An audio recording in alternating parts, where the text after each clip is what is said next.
Hey, how you doing? This is John, and welcome to John's Long Box. Forgive me, I'm super tired. For those of you who are watching this in the future, it's 11 p.m. Eastern Standard Time, and I've been up since 3:30 in the morning. I worked some overtime today. Can't say no to the extra money. And then I come home. Liam asked, "Hey, you want to talk?" I said, "Sure." We agreed on a time, and then we both kind of got a little sleepy. So there we go. A little bit of sleepy time for the koala guy, and I screwed it all up. And I'm sorry for keeping you. Yeah, like I said, we were chatting a little bit, getting ourselves up to speed, and we really don't know each other too well. Coincidentally, right. My only interactions with Liam, we were both on EVS's channel. I think I was on twice, and both times Liam was in a panel. I was like one of 12 people, so I don't expect you to remember me. Yeah, but so it's good to see you. And like I said, I don't have my normal energy going. I'm literally about to go to bed. So what do you want to talk about? So it has come to my fluffy little koala ears that and please correct me if I am wrong. Your belief is that Comicsgate is harmful to the independent comic book space and a detriment to it. Yes, absolutely. I want to talk about that. Sure. So let me know what you think. Like, let's. What's your stance? Okay. Well, let's start at the beginning. Mm-hmm. Comicsgate at the beginning. I don't claim I was one of your boy Zach's earliest fans, but at the time I thought he was the founder of Comicsgate. I've since been corrected. Like there was Captain Cummings and all those people. But That was me. I don't know. You wouldn't know, but I actually a little bit of Comicsgate deep lore is I used to talk to Captain Cummings on Steven Crowder's Mug Club about this stuff before he had a channel. Club. I haven't heard that guy's name in a while. But yeah, I know, right? But sorry, go on. No, I didn't know, so whatever. But it's okay. Yeah. And at the time, it was a customer revolt against comic pros acting unprofessional towards the fans. Okay, not accepting criticism, not doing anything. Are we in agreement so far? Just yes. Okay. So somewhere along the way, it stopped being that. Well, that's where I think we have our first deviation, and is like, why did it stop? Why did it stop becoming that? Why did it stop? We'll get to that, but we need to. I want to ask you this right now: is Comicsgate a fan revolt against mainstream comics, upset fans who don't like what's going on? I would say definitely at its core of what it really is. Now, maybe not so much as when we were doing Move the Needle and stuff. But I mean, I'm a fan first initiative. Is it a fan reaction to bad comics? I would say that it's a solution to bad comics. I'd say it's an opportunity. So it's not what it was originally, then, correct? So I mean, it's not a kind of flash in the pan movement. It's become something stable. But it's not what it originally it was fans reacting to pros. Is it still fans reacting to pros purely? Well, I mean, it is fans still reacting to pros, but in different ways. But yeah, I would say, we can. I'll give you ground on that. I'll go, okay, it's changed. So it's no longer fans reacting to pros. I mean, they still are every day is the issue, but let's go along with that. It's a simple yes or no question. Is Comicsgate still fans reacting to pros? Then I have to say yes, because every single day all I hear about is everyone talking about pros. So it's like,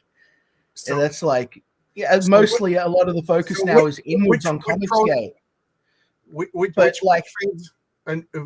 So right now it's Comicsgate. So Ethan Van Sciver, he's the trademark hold. He's talking about pros right now. He's reacting to Marvel, DC, mainstream.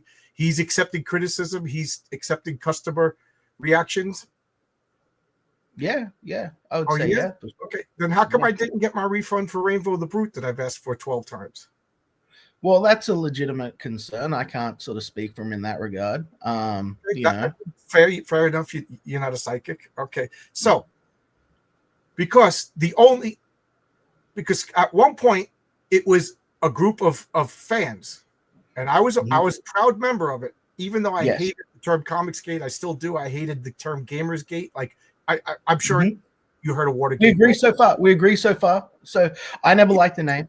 Yeah, I never liked the name. it's a silly, like once things get a name, it's like I've never been much of a joiner. It's but whatever. But I was proud to be in it. I thought it needed to be in it. I was disgusted with Marvel. Everybody's gay. Everybody's transgender. You know, and then the fans are telling you to eat shit and stuff like that. You know, can't help it. Can't help it. Comic book. You know, so it was a fan reaction to everything, and yeah, and at one point, former comic book pros joined, which is fine. That was exciting. That was exciting. Yeah, it was exciting. That legitimized everything, and I you know, and next thing you know, I personally don't agree. I personally don't agree with that statement, but it has been said over and over again. At the time it sort of happened, everyone's like, "Oh, this sort of legitimizes things," but that sort of said to me, as someone who was here from the start, that the cause was not legitimate in the first place until we had some sort of I'll buy that industry thing, and I didn't agree with that ever at any point. I really felt like it was a legitimate concern, and you can look at how the comic book industry has atrophied and suffered as a result of the consequence of the very thing that Comicsgate was rebelling against in the mainstream. I'll agree with you. That's actually a very good point. It didn't need legitimizing; it was legitimate on itself. Okay, but it was exciting that former pros started coming, and to me, it was like a bolt out of blue when I'm probably wrong, but to me, like the first Comicsgate book was Jawbreakers. You know, Richard C. Myers. Yeah, I'd say that was. I don't seem to know everything, and my memory is shit these days. So that's why we did Avatar. Oh my God, I was so excited. You know, a former X-Men artist is going to be drawing this. This was exciting, man. And I was glad to be in it. I couldn't wait to get my, I paid for it. And I got dude, I was a fan of Thunderbolts. Like Thunderbolts I wouldn't say it's my favorite series of all times, but I'd definitely say it's one of the ones from my high school era that I really enjoyed. And I'd known John Malin from that. And I thought, oh, wow. That's awesome. I was really excited to see. I still like his art, especially, I don't know how well you do know Zach, but I'd seen Zach's earlier work. I was familiar with Zach's original sort of take on comics, and they weren't stellar. I'll just say that. You know what I mean? Chosen? No. What was it called? Oh God, I can't remember. I know the covers off the top of my mind. I got Chosen. His book about the. I don't think it was called Chosen. I don't think so. The battle in the Korean War, not the TV show or anything. No. I think it might have even been Jawbreakers before it was Jawbreakers. You know what I mean? Jawbreakers was his first crowdfunded book. He did Chosen through the mainstream press. They misprinted it, the price or anything like that. So he got screwed. He took a beating on that. So I bought a copy of that. Wasn't good, but you know what? Everybody starts out someplace. So that's right. So I was excited. I got Jawbreakers. I enjoyed it. It was fun. I couldn't wait for the second issue. I got Iron Sights. I enjoyed it. Everything was moved. Next thing you know, other people are making comics. Next thing you know, Cyberfrog is being announced. I backed Cyberfrog. You know, it was exciting. We are changing comics.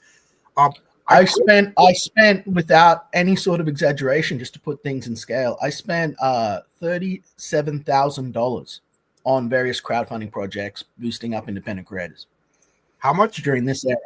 $37,000 US. Oh, I didn't spend that much. I know, but it's like I was really pushing hard for independent creators to do well in this space because I thought that it was the closest thing that the modern comic book industry had to an image revolution from the 90s. Yeah, I'll buy that. So that's where I sort of came into this thing. I was hoping for something like, the Max or Spawn or, Teenage Mutant Ninja Turtles to come out of this space. That's what everybody. That's what I want. That's what everybody with like myself with a $4,000 crowdfund is hoping for. Yep. Yeah. Levi Skeen, 37,000. Hail the chat. Hey Zaid, how you doing? Yeah, I know. Liam wore a suit and I wore a dirty T-shirt. I wish I knew he was wearing a suit. He made me look bad. So anyway, I wasn't going to, but I thought, you know what, this is the first time we're having a conversation, and this is something I want to really seriously sort of get into the bones of. So let's go suit Liam. I lost my train of thought. Forgive me for staying up. Jawbreakers. So anyway, it just became EVS's show. Can we agree on that? I'd say that EVS became the most popular person in the movement for sure. And he became the sort of the gathering point and the main sort of center of the town center, I would say for sure. Right. And then, and it was so much fun watching his little clips about making fun of Gail Simone, and you don't like it, don't buy my book. Gail, whatever her name is, Kelly Sue DeConnick. That was fun. I was actually working on the George Washington Bridge, and it was a 2.5 hour commute. I would listen to all of his stuff on the way there and on the way back. There was a lot of fun in those early days of Comicsgate, and it's why I drew everyone there. Like, I remember the airport stream, if you remember that, where he's like, everyone's throwing in super chats for him to buy drinks for people at the airport. You've got the charity streams where we're raising money for ball cancer. We've got all sorts of fun stuff, in those early days. Everyone was still finding themselves and figuring out. Phil was still new. Everyone's still sort of starting out. It was good. So around this time, you got kicked out and claimed to be. I was shunned. Yeah. What happened? I don't know the details. So I got sucked into a bunch of situations that I was not adept at handling. So basically, I'd been sort of in a position where I was, I guess, HR. No, not HR. I was sort of like, and I got along with everyone. I was kind of like the guy that sort of was buddies with everyone. You know what I mean? I wanted to see everyone win. I was cheering everyone on. And there were fractures and cracks within the community that were occurring. And I observed this, and I thought, you know what? I want to sort this out, because what's happening is we're not focused outwards on the Marxist threat that is intruding upon our essentially our efforts. And we're more worried about fighting with each other for silly reasons that is costing everyone money. So I stupidly set up a show, which was to resolve things, where I could essentially mediate conflicts between people and try and get them sorted out, so that it would ultimately be squashed and people would publicly see, oh, I don't have to hate this guy because these two people are no longer fighting with each other. You know what I mean? That was the goal. That is not what I created. I instead set in motion a fucking Frankensteinian disaster. So EVS, the bottom line is EVS said you're out of the group. You're out of the group. No, EVS never kicked me out of the group. What actually happened was I got dogpiled by a whole bunch of motherfuckers, right? I got really popular really fast, but for the wrong reasons. I shut down my channel. Because I was like, hey, I don't want to be doing this. You were exiled from a fan group. I was exiled from a fan group largely because of bullshit involving Nasser Abadi, because I'd been sent things about things that he had said about that umbrella guy's daughter. There was no leader that said the leader said this guy's cool, and all the fans reacted, or did a leader say you can't be in, and then the fans followed? Well, I more sort of got jumped on by everyone because I started being made fun of. I started you got bullied by a bully bullied you, and then everybody piled on. Yeah, that's essentially I would say what happened. But I do really believe that Ethan was more of a follower than a leader in that scenario. Is the thing. Like, it was largely other people that were responsible for this. I was caused grief by guys like Mike S. Miller, who at the time I was supporting, and pretty regular there. I had a bunch of headaches. You know what I mean? And I was not, despite how sort of much I really put into the community and time I took, I wasn't welcome on Kings or the larger streams. I was Xenotype 2 raised $72 or something $1,000, 78, whatever it was, 78,000, I don't know. Purely based on the smaller community that existed there, where it was a bunch of guys come up, like Bill's in the chat. What book was this? My very first book, Xenotype Dreamcatcher. Did it ship? So, did people get it? On time, yes. It was. Okay, I just got to ask because I don't know. It shipped. It was shipped on time. It was one of the few books to ship on time. It was a 200-page manga volume. So it was one of the few books that shipped on time. So you're admitting there's already now a problem with late books. Yeah, I would say that there definitely is. I have a late book right now in the form of Wonder Island. Now, I never gave a release date for it, but it's been in development for 4 years. But it has been, yeah, man, 4 years. I'd say it's. No, I don't. But there's a huge, tremendous thing. But do you think that fans are legitimately upset that they paid for something and didn't get it? I don't think that many people are legitimately concerned. But I think if one person is upset, do you think that person has the right to be upset? Yes.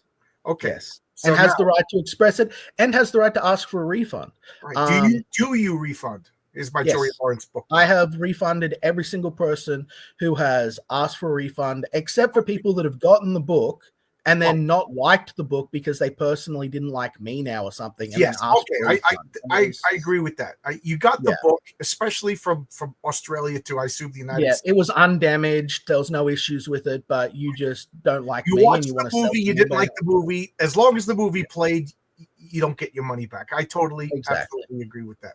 All right. So I do that. I do refund. Yeah, for sure. Okay. So you do agree that if somebody is upset with the book being late, you should be gracious and say, I'm sorry. You know, yes. And I have done so. Yeah. All right. So when I complained and I said my book shipped on time, actually my book shipped 3 weeks late. You know, that was my fault. I put in a wrong file. And then I complained about it. And now I'm a cunt, according to this guy over here. I'm a cunt. I'm a complainer. So I complained. I went on Instagram. I asked for refunds.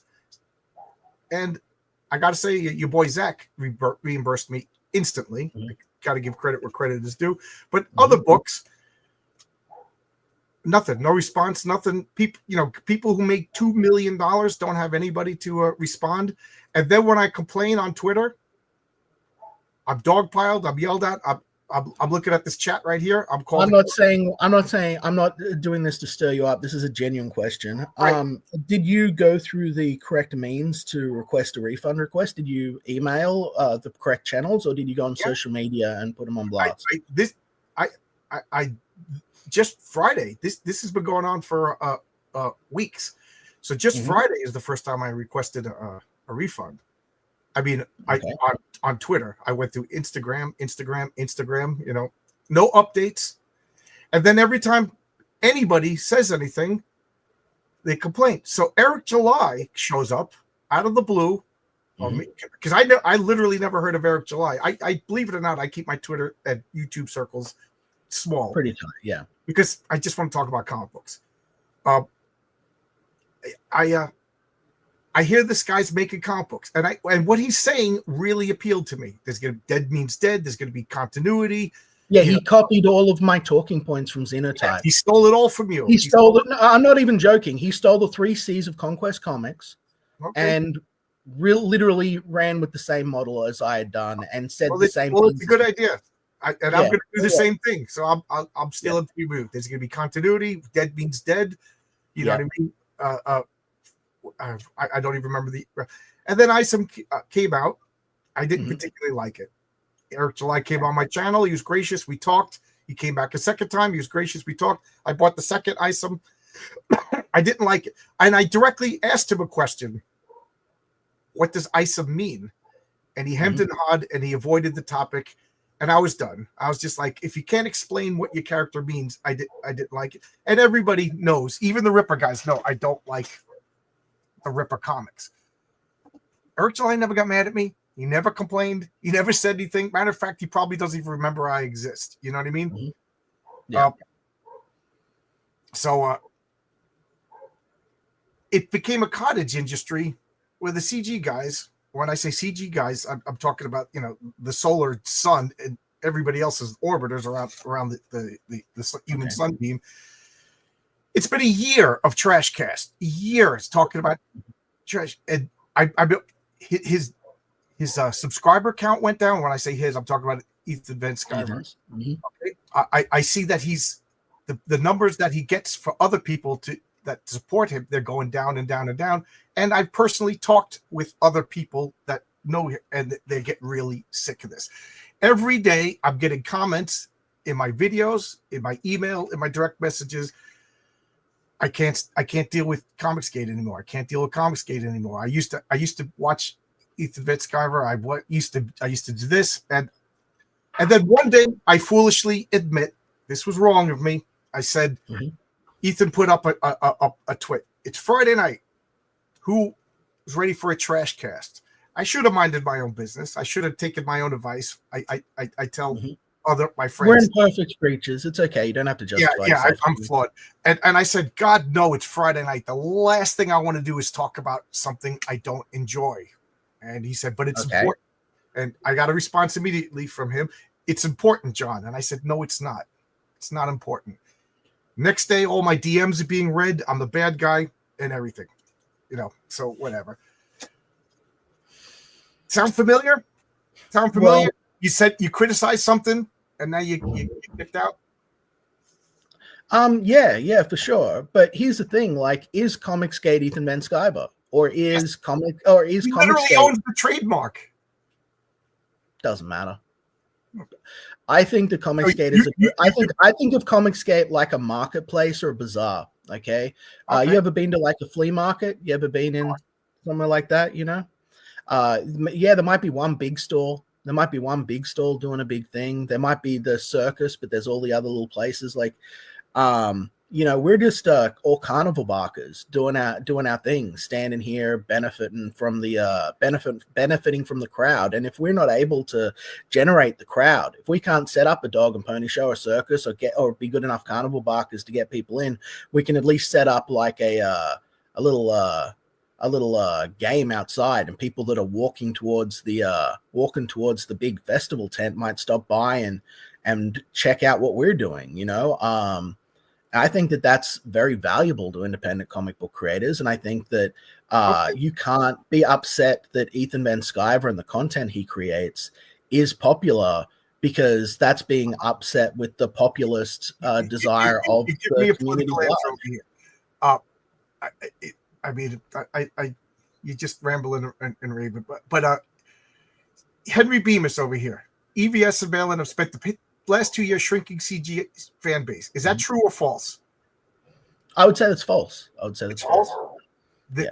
There are a whole bunch of new people that are engaged in the community that are really positive and great to interact with. I'd suffered very, very severely at the hands of nasty people, I will say, right? A lot of them that are still around. And is Comicsgate fan base shrinking? I don't want to hear about nasty. I would say no. I would say no. I think that it's had new life breathed back into it within the last even though subscriber counts are going down and sales numbers are going down. Yeah, I would say definitely it was. Okay, so despite the fact that the subscriber counts are going down, despite the fact that sales are going down, the fan base is growing. Can you prove that? Definitely. And you might think, well, that doesn't make sense, right? That doesn't make sense. It doesn't. But that's fine. But when we're getting stuff out there and done, we're not releasing books. We're not releasing books quite as frequently. There's not always going to be guaranteed hype around every single project in the equal amount. Projects largely are not failing, except for when they are mismanaged, which is a whole other conversation. No, it's not. And that's part of the CG conversation. Just yesterday we had or 2 days Death Hunter, $30,000. Yeah, and I covered that, but that's a whole other stream, and that's not what I would love to. I'm open to talking about that. But was that Comicsgate? Yes, he was, but he's also an independent. Yes, they do. And Comicsgate's king he was on my show, and I like him, and I don't even want to say anything bad about him because I was looking forward to the book. I enjoyed him, but this was he quit his job and then banked on making money. Should I have quit my job and banked on No, My comic I made would say that $8,000. was. I would say that is incredibly foolish, and I've spoken about this extensively, going back to 2020, Again, about people that want to. was he promoted as a Comicsgate king? Yes. Okay, so is Comicsgate partially responsible for that? I would say no. Rob is responsible for that. So my comic book not being promoted by Comicsgate is still benefiting from Comicsgate, but a guy who is on Comicsgate Kings is not part of Comicsgate. Because that's not what I'm saying at all. That's not what I'm saying at all. See, the problem is this perception. The problem is this perception, which is what I sort of want to attack before we go too far off. It's like the conversation. If you're on Comicsgate's king, and so you're not part of Comicsgate because you're on Comicsgate's Kings. They promoted your comic, but by your logic, you're not part of Comicsgate. Are you? Comicsgate is a festival. Comicsgate is a show. Okay? So did Rob? If the lead singer gets up when it comes time for them to perform their song and shits his pants, the show is not responsible for the band's performance. Do you understand? Like, if you're in the shopping center and a business fails or a guy lashes out, the shopping center, the mall itself, is not responsible for that store's conduct or sales. It is the responsibility of that store and business. Am I wrong? Yes. So if you go and buy an iPhone and then your iPhone fucks up and you come back to the shop the next day, and the shop is gone. The guy's packed up. He's a huckster. He's gone. It's all gone. The shopping center in which that store is sent is now responsible to replace your phone. The store itself, no, but I could still go to Apple and I could get. Well, this is what I'm saying. I'm saying that Comicsgate is the mall. Comicsgate is the festival. It's a place where you do business. It's not so a then blanket. Answer me this. How can the claim that my comic book only did semi-well as it did because of Comicsgate? So they could take responsibility for whatever. But Death Hunter or Death Raider, which was promoted by Comicsgate as part of Comicsgate King, it's not part of Comicsgate because you said he's not part of Comicsgate. No, I didn't say that he's not part of Comicsgate. I said that Comicsgate is not responsible for the business conduct. Don't care about whether it is. Well, you should, because that's part of you can't shift blame onto something else when the person responsible. Okay, go on. Is Rob Hunter and Death Hunter, Death Raider, I'm sorry. Death Raider, yeah. Was he? Is it a Comicsgate product? Yes. He has a product that was sold under the Comicsgate umbrella, correct. Did it fail? Yes. He mismanaged his films. Are people allowed to be upset? Definitely. Are people flawed? Yes, for sure. So when people go, that's another Comicsgate product that failed. Is that a fair statement? Yes, I would say that is a So when I wait 5 years for a comic book and I get upset about it, is that fair? Yes. Okay. Definitely. When I'm told shut up, art takes time, quality takes time, comedy, and then I watched this comic fail, my Thomas Sawyer comic that I bought because of Comicsgate. I haven't heard an update. Was it 7 years? Wow. That failed. Okay. Gemshock, I backed. I like Mandy. Mandy promoted me. I got no problems personally with Mandy. She's actually my most popular video on the channel. Shane Davis promoted me, but actually Shane Davis he sends his books. I enjoy his books. But I asked for a refund for Gemshock. I don't get any response. I get nothing, and I'm told I'm a jerk. So do you see the point that I'm trying to make?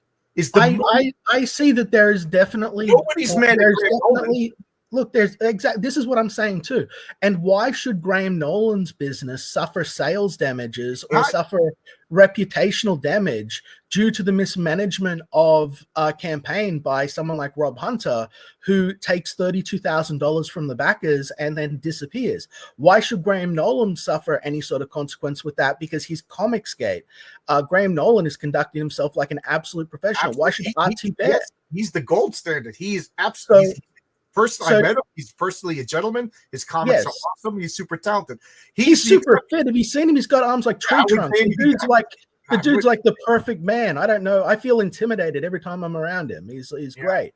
But the point is, do you realize that when people say all of these horrible things about Comicsgate, right, and they sort of lump it all in together into one big bogeyman, that it affects every single person in Comicsgate, regardless of their conduct or their success or their customer support or any of that. They're all vilified for it. And I think that there needs to be a little bit more of of consideration for the boons and benefits of Comicsgate. Like, I do think that you benefited from the Comicsgate space, maybe not as much as you want. And I don't think that means that that's everything. I don't think that every sale that you ever made was because of Comicsgate. But if you were on Ethan's show, that absolutely there would have been people that bought your book. If you were coming on and promoting with other people like Katie did, absolutely people would have come and bought your book based on the fact that they thought you were Comicsgate. So isn't that beneficial to small creators who want to get out there and get their first book published or just sort of stand in the indies? Isn't that good? Yeah, every promotion is great. I was just on Yellow Flash today, and I was on West Thinking Critical. You know, I'll go on anybody's show. I don't care who you are. Now, so you're saying if you go on anybody's show, you get the benefit of Comicsgate, but if you sort of declare yourself Comicsgate and you sort of stand, and from what you said in the beginning of this, where you're like, hey, I believed in this, you still do, right? You still believe that the mainstream comics should be improved, right? Yeah, okay. So yeah, why shouldn't you benefit from being part of what we've built? Why do people think that it's something else just because the most popular guy is someone they don't like? Okay, so I don't like the mainstream, so that makes me Comicsgate? If you're actively speaking out against mainstream and calling for change, I would say yes. So I'm Comicsgate whether I like it or not. I have no choice. That's what happened to me. I was going to the Australian comic conventions. I wasn't even allowed to go. So anybody who doesn't like Marvel Comics is Comicsgate whether they like it or not. But if they don't like it and they're speaking out against it and they're pushing indie creators, I would say yeah. I'd say okay. So Alex Verb says over here, Rob Hunter was a small creator. His failure to deliver means I'll never back another small creator again. Okay, so a person who was on Comicsgate Kings, who was promoted as the Comicsgate Kings, his failure is directly affecting my business. Mm-hmm. Okay, am I allowed to talk about that? Am I allowed to complain? Am I allowed to say anything? Yes. Okay. Absolutely. I did a stream about this whole thing. Absolutely. Okay. I've always covered this. So what's the problem? I'm complaining. Did Eric July hurt Comicsgate? I don't really know about that. I don't think so, really. Okay. All right. So we both agree with it. Well, I don't think he hurt Comicsgate. You don't think so. So I guess we can't talk about this. But it's been a year of everybody in Comicsgate, and of course we're not Siths here. You know, we're exaggerating. Mm-hmm. We're generalizing. Trash Cash against Eric July. Trash Cash against Eric July because EBS said that he hurt his business model. Okay. I think that he definitely did damage to Ethan's business model. Okay, I think that he definitely. So is he allowed to trash cast? I would say not only is he allowed to trash cast, I think that he is obligated to trash cast based on my own horrific. So am I obligated to trash cast Comicsgate? Because look at this comment right here. A Comicsgate King failed, and it hurts small. This guy's never going to back small businesses, and that's a pity. But do you realize? And I say this to sort of everyone because I'm about solutions, not endless. But you're not answering. Am I allowed to talk bad about Comicsgate because it's not if you don't take every single action you can? Why didn't you not go to your bank and charge back? Because I shouldn't have to. It's a customer support. Okay. It's a customer reaction. It's customer support. It's customer service. We love the customers. The customers are number one. That's great. But and to be honest, again, when your boy Zach, when he attacked me out of nowhere, literally attacked me out of nowhere, he refunded me within 18 hours. You know, okay. So I can't. Nobody Well, cares. I can't speak to that, but I can't speak to that. But what I can say is, like, did you do everything within your ability to resolve your own negative feelings about the situation? And what do I have to do? I would say if you're really genuinely upset about the money, or you need the money, you feel that that's impacting you in a significant way, I would say go to your bank. I'm doing pretty good. Okay. The principle. Okay, so if it's just about the principle, then we've both admitted that the world's imperfect. We don't always get things the way we want. It is what it is. Don't do business with those individuals that act that way again. But also don't paint and tar and feather all of Comicsgate for the business practices of select individuals who are within the space. In the past 10 years, have there been good mainstream comics? Yes. Yes. Okay, but yet don't we talk about how bad the mainstream is? Aren't we painting them with a wide brush? Is that okay?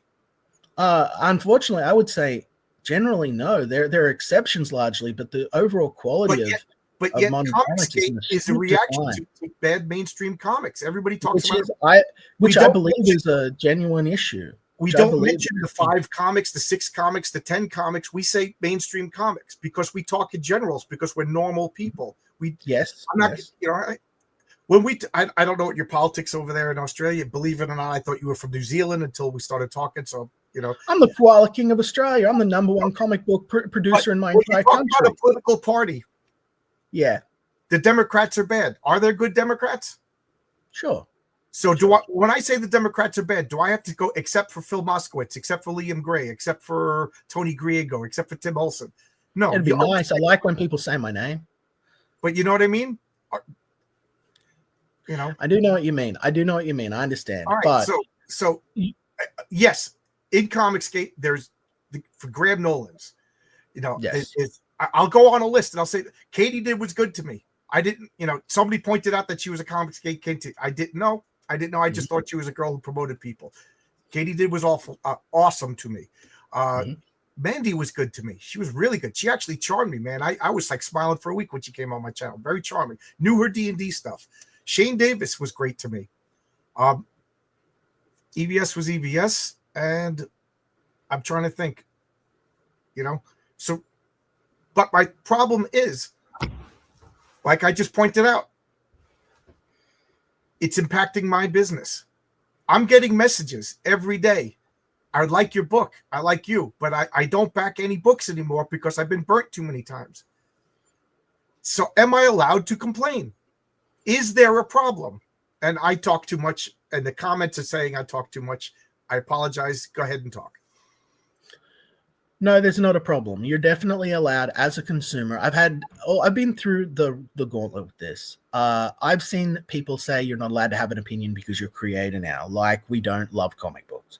I've seen people beef with people from the fucking beginning of this thing. And my opinion is as it was back then with a few little adjustments.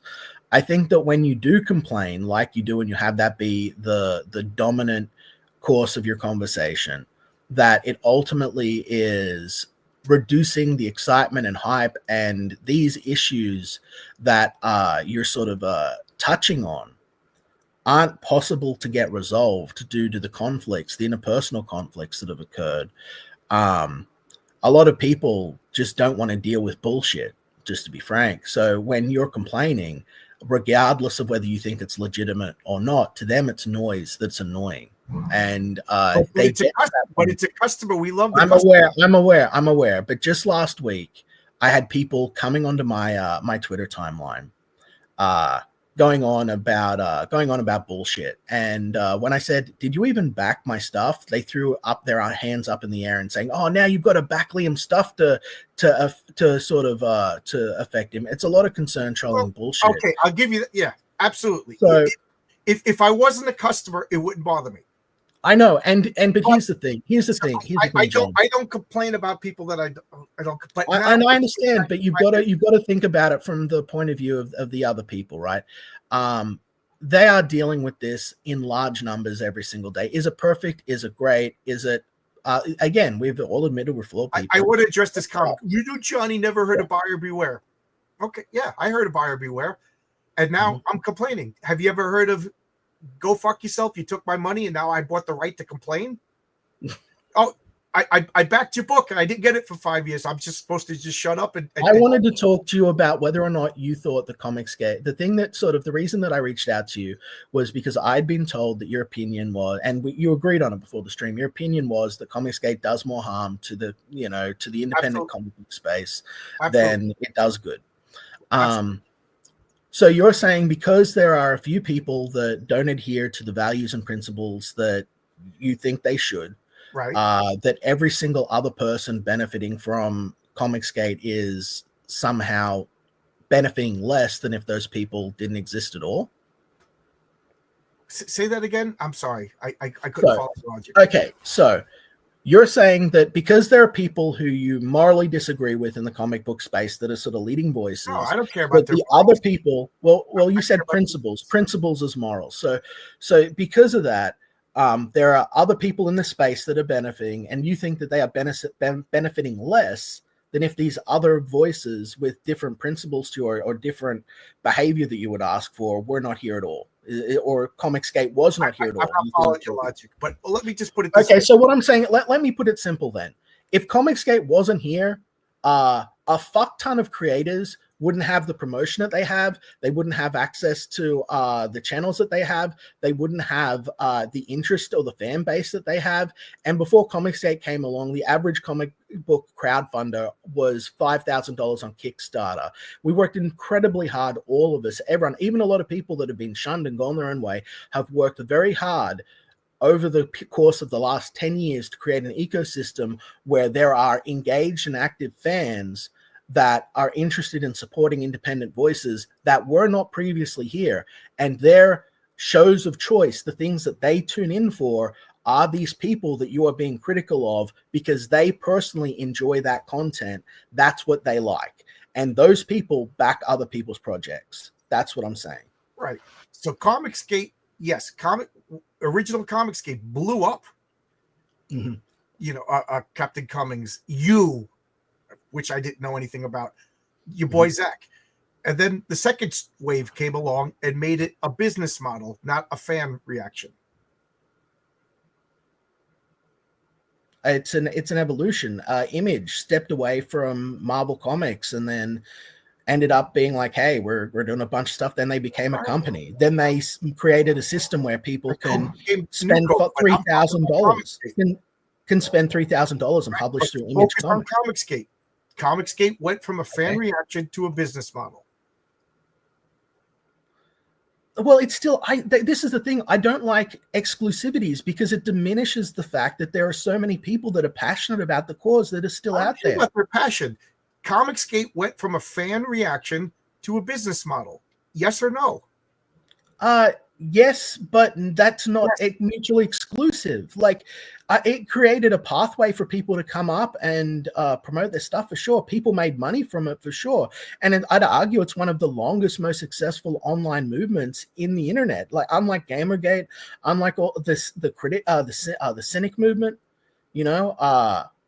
all of these things sort of fall apart in the end, but Comicsgate sustained and proven to be successful, and it's cultivated a lot of friendships, relationships, and produced a lot of, good books in addition to all of the complaints over the years.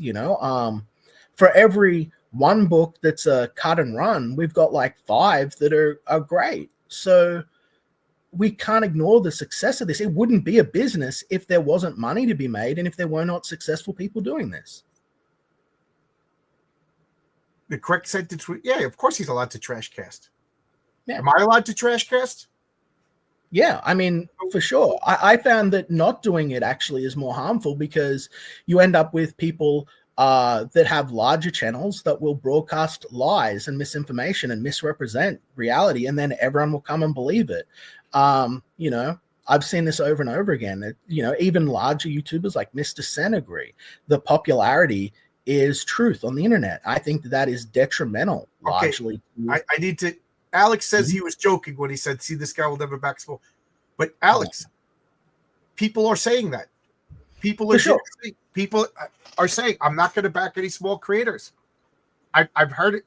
I mean, For sure. And it's easy to whip people into a frenzy over it too. It's easy for people to get upset. And you know what? There are people that have legitimate cause to be upset. I get it. So does EBS have legitimate cause to be upset with Eric July? I would say, yeah. I would say for sure, actually. Why? Based on, well, I feel like Eric exploited his relationship with Ethan. And then essentially threw him under the bus and did damage to him in an attempt to sort of usurp his position rather than to benefit both of them after. Did EBS throw you under the bus and usurp your position? You were one of the founders of Comicsgate. Yeah, for sure. But I wouldn't say that he threw me under the bus. He was simply more popular than me. This is the thing. You don't get to pick your people like. It was suicidal. That sounds like you got hit by a bus. Well, yeah, but I mean, I don't know how much you're aware of. I was actually institutionalized. I was put into the hospital for suicidal ideation. But you realize that this was not the result of Ethan Van Sciver. This was the result of a large group of people who built a near religious cult around the destruction of my life and were stalking and making threats against my life. Do you understand? The life of my family, my children. What were those people called? Were they called Comicsgate, or were they called the Happy Puppy Society? They were called Anti-Comicsgate, but they had infiltrated the Comicsgate movement to do harm to it under the guise of stuff like Etsy was the name. They were the Etsy's and other things like that. They were the John De La Roses. There were people that were straight up lying to people, going in and finding legal documents for other people called Liam Gray in Australia, and then going around and telling people that I was that individual. There were people that were making content out of me. Ethan got up and laughed at me. You know what I mean? People are always saying, Liam, how could you forgive Ethan and all of this? It's like he apologized to me when he saw what the fuck was going on. I don't know any of this, so yeah, no, and this is fine, and I'm letting you know what happened. He apologized. This is Ethan is one of 5 people in the history of the fucking internet to say, sorry, Liam, I shouldn't have been laughing at you. I shouldn't have been encouraging this shit. These other people built a fucking career for about 3 years consecutively of trying to ruin my fucking life. And then they were parading around pretending to be Comicsgate. They've infiltrated the Comicsgate movement. They ultimately want to choke people out, chase people away, and create a negative space because they've got some sort of weird obsession with the fact that if they can't control Comicsgate, no one can have it. It's like ex-girlfriend bullshit. They had drones come to my house, all sorts of stuff that, like, if I was to tell you all of this in just 5 minutes, you'd say, that sounds insane, Liam. Yes, it does. That's why I had to uproot my whole life, move to the middle of nowhere, and nearly killed myself because I thought there was no way it would ever stop. I thought there was no way I would ever get it. No one cared about the truth. No one cared about what's going on. The police would only show up after the fact. I had a guy randomly show up and assault me. You know, I had people throwing spears. Sounds like Comicsgate is bad. I had people. Well, it's not Comicsgate though, is it? It's all of these people that want to get money from Comicsgate and tear Comicsgate down. Do you really think that John De La Rose gives a fuck about Comicsgate or anything that it believes in? No, he just wants to.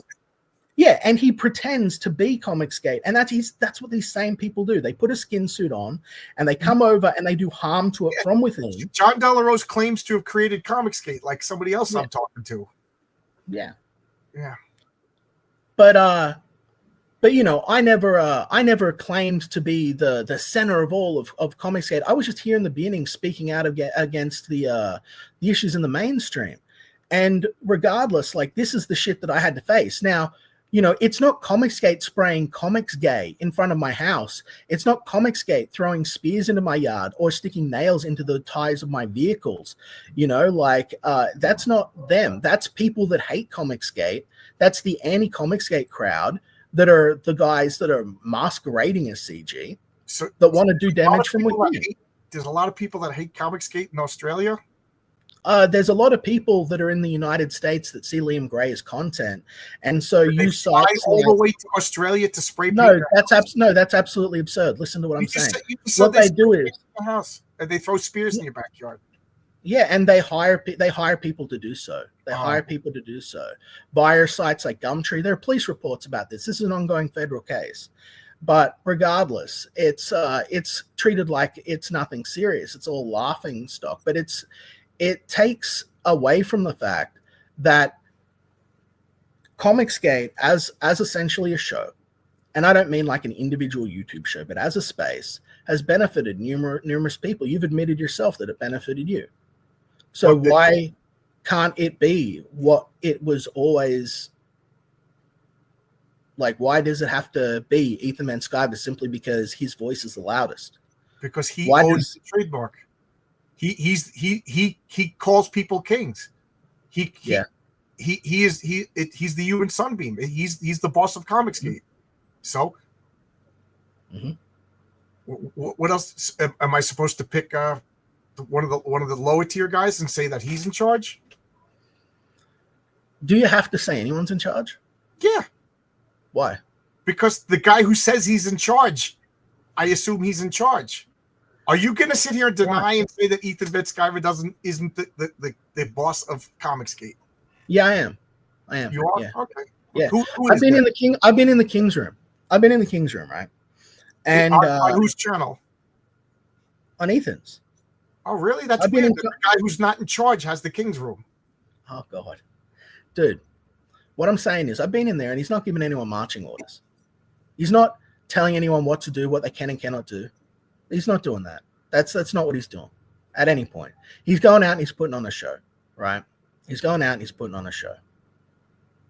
There was indie books before CG, true, and they made about $5,000 on Kickstarter. So, there is no reason for people to sort of think just because one guy is popular, like you're saying, like he owns the trademark, sure.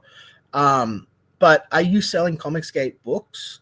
Like, when you're out there promoting, no, because my books actually show up. Okay, so do mine.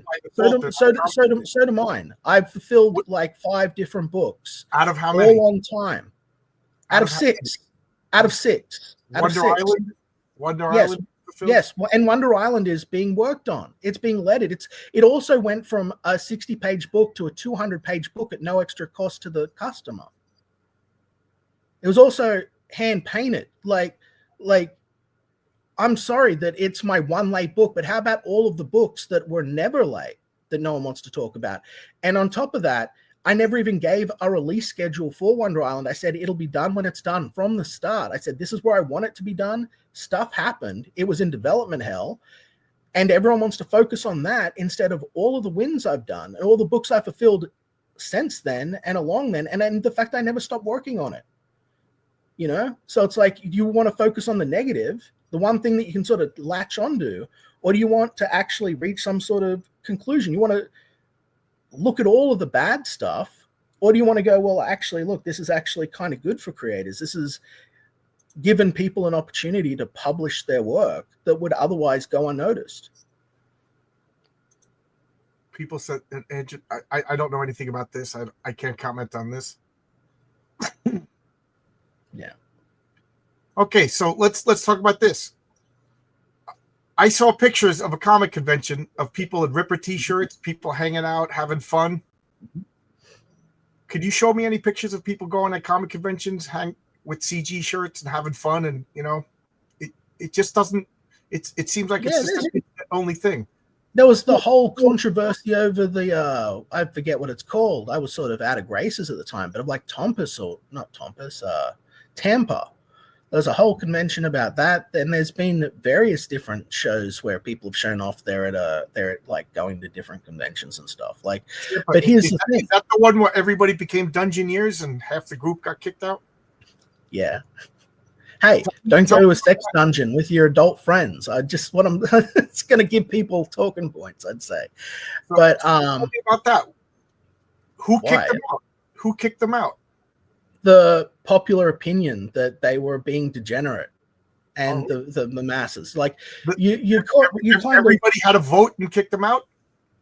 Well, I would say that there's a great number of people. There's no vote, dude.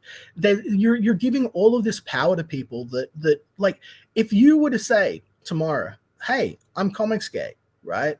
I'm Comicsgate, and these are my values. This is what I represent. No one could do or say anything about it. Right. Nobody could. Like Pod Awful now is Comicsgate. He's the king of Comicsgate, and he's going to make Cyberfrog.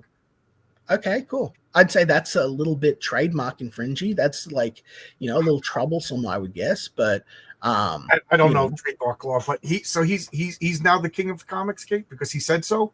Sure. All If right. he puts on a show and people sort of agree, We've got 112 people in the chat. Let's all vote. Liam is the king of Comicsgate. Can we get a vote? He's the king of Comicsgate. He's the boss because he said so. Is that the way it works? Sure. Okay. All right. It's a popularity contest. Do you think that it's like, this is the thing? Like if there's someone who's like making, a bazillion sales and has a billion views on all their streams, and suddenly Ethan's not relevant, is he?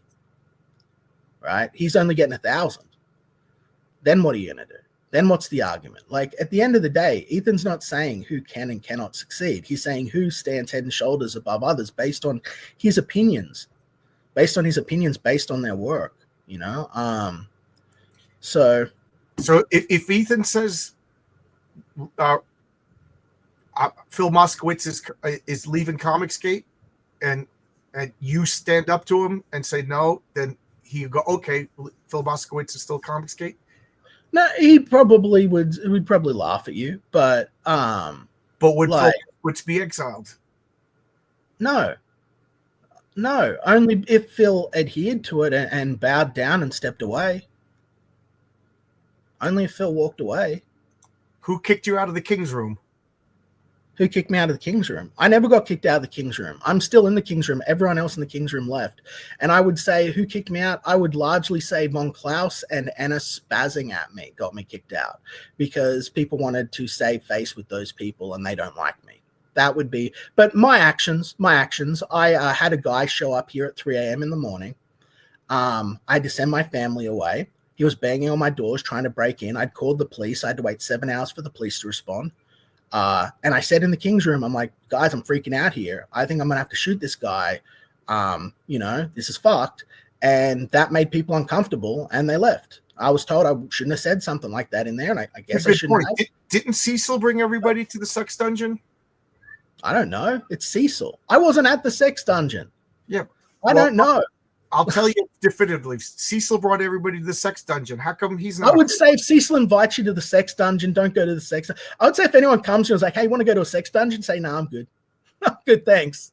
That would be my humble opinion. So how come everybody else was a pervert, but not the guy who led everybody? And first off, I met Cecil. No one ever said that Cecil's not a pervert. Cecil's awesome. He wears a giant butt mask. He of course he's a pervert. But you got to answer the question. What? You said they all got kicked out because they were perverts. I didn't say they all got kicked out. Look, there's a difference between getting publicly shamed and walking away and being kicked out of something. Like if someone goes like, that's fucking embarrassing, you go, 10 minutes ago, you said they were all kicked out because they were perverts. Now you're saying there's a difference. Yeah, well, let me clarify once and fucking for all. No one can kick you out. If you decide to leave, you can have less success based on being publicly shunned, humiliated, embarrassed, and all of that shit. But like, there's nothing actually pushing you away. Like if you've still got your fans, you've still got people that watch, the problem is maybe you lose 20 or 30 viewers. Maybe you're not invited in all the big shows anymore. Okay. But is that a reason to stop making You are your a master of not answering questions. You should run for office. I asked you a simple question. If they got kicked out for being perverts, how come the person who led them to They were not kicked out for being perverts. You said that 10 minutes ago. Yes, and I misspoke. I misspoke. So then why were they kicked out? They went to a sex dungeon and they lost public opinion.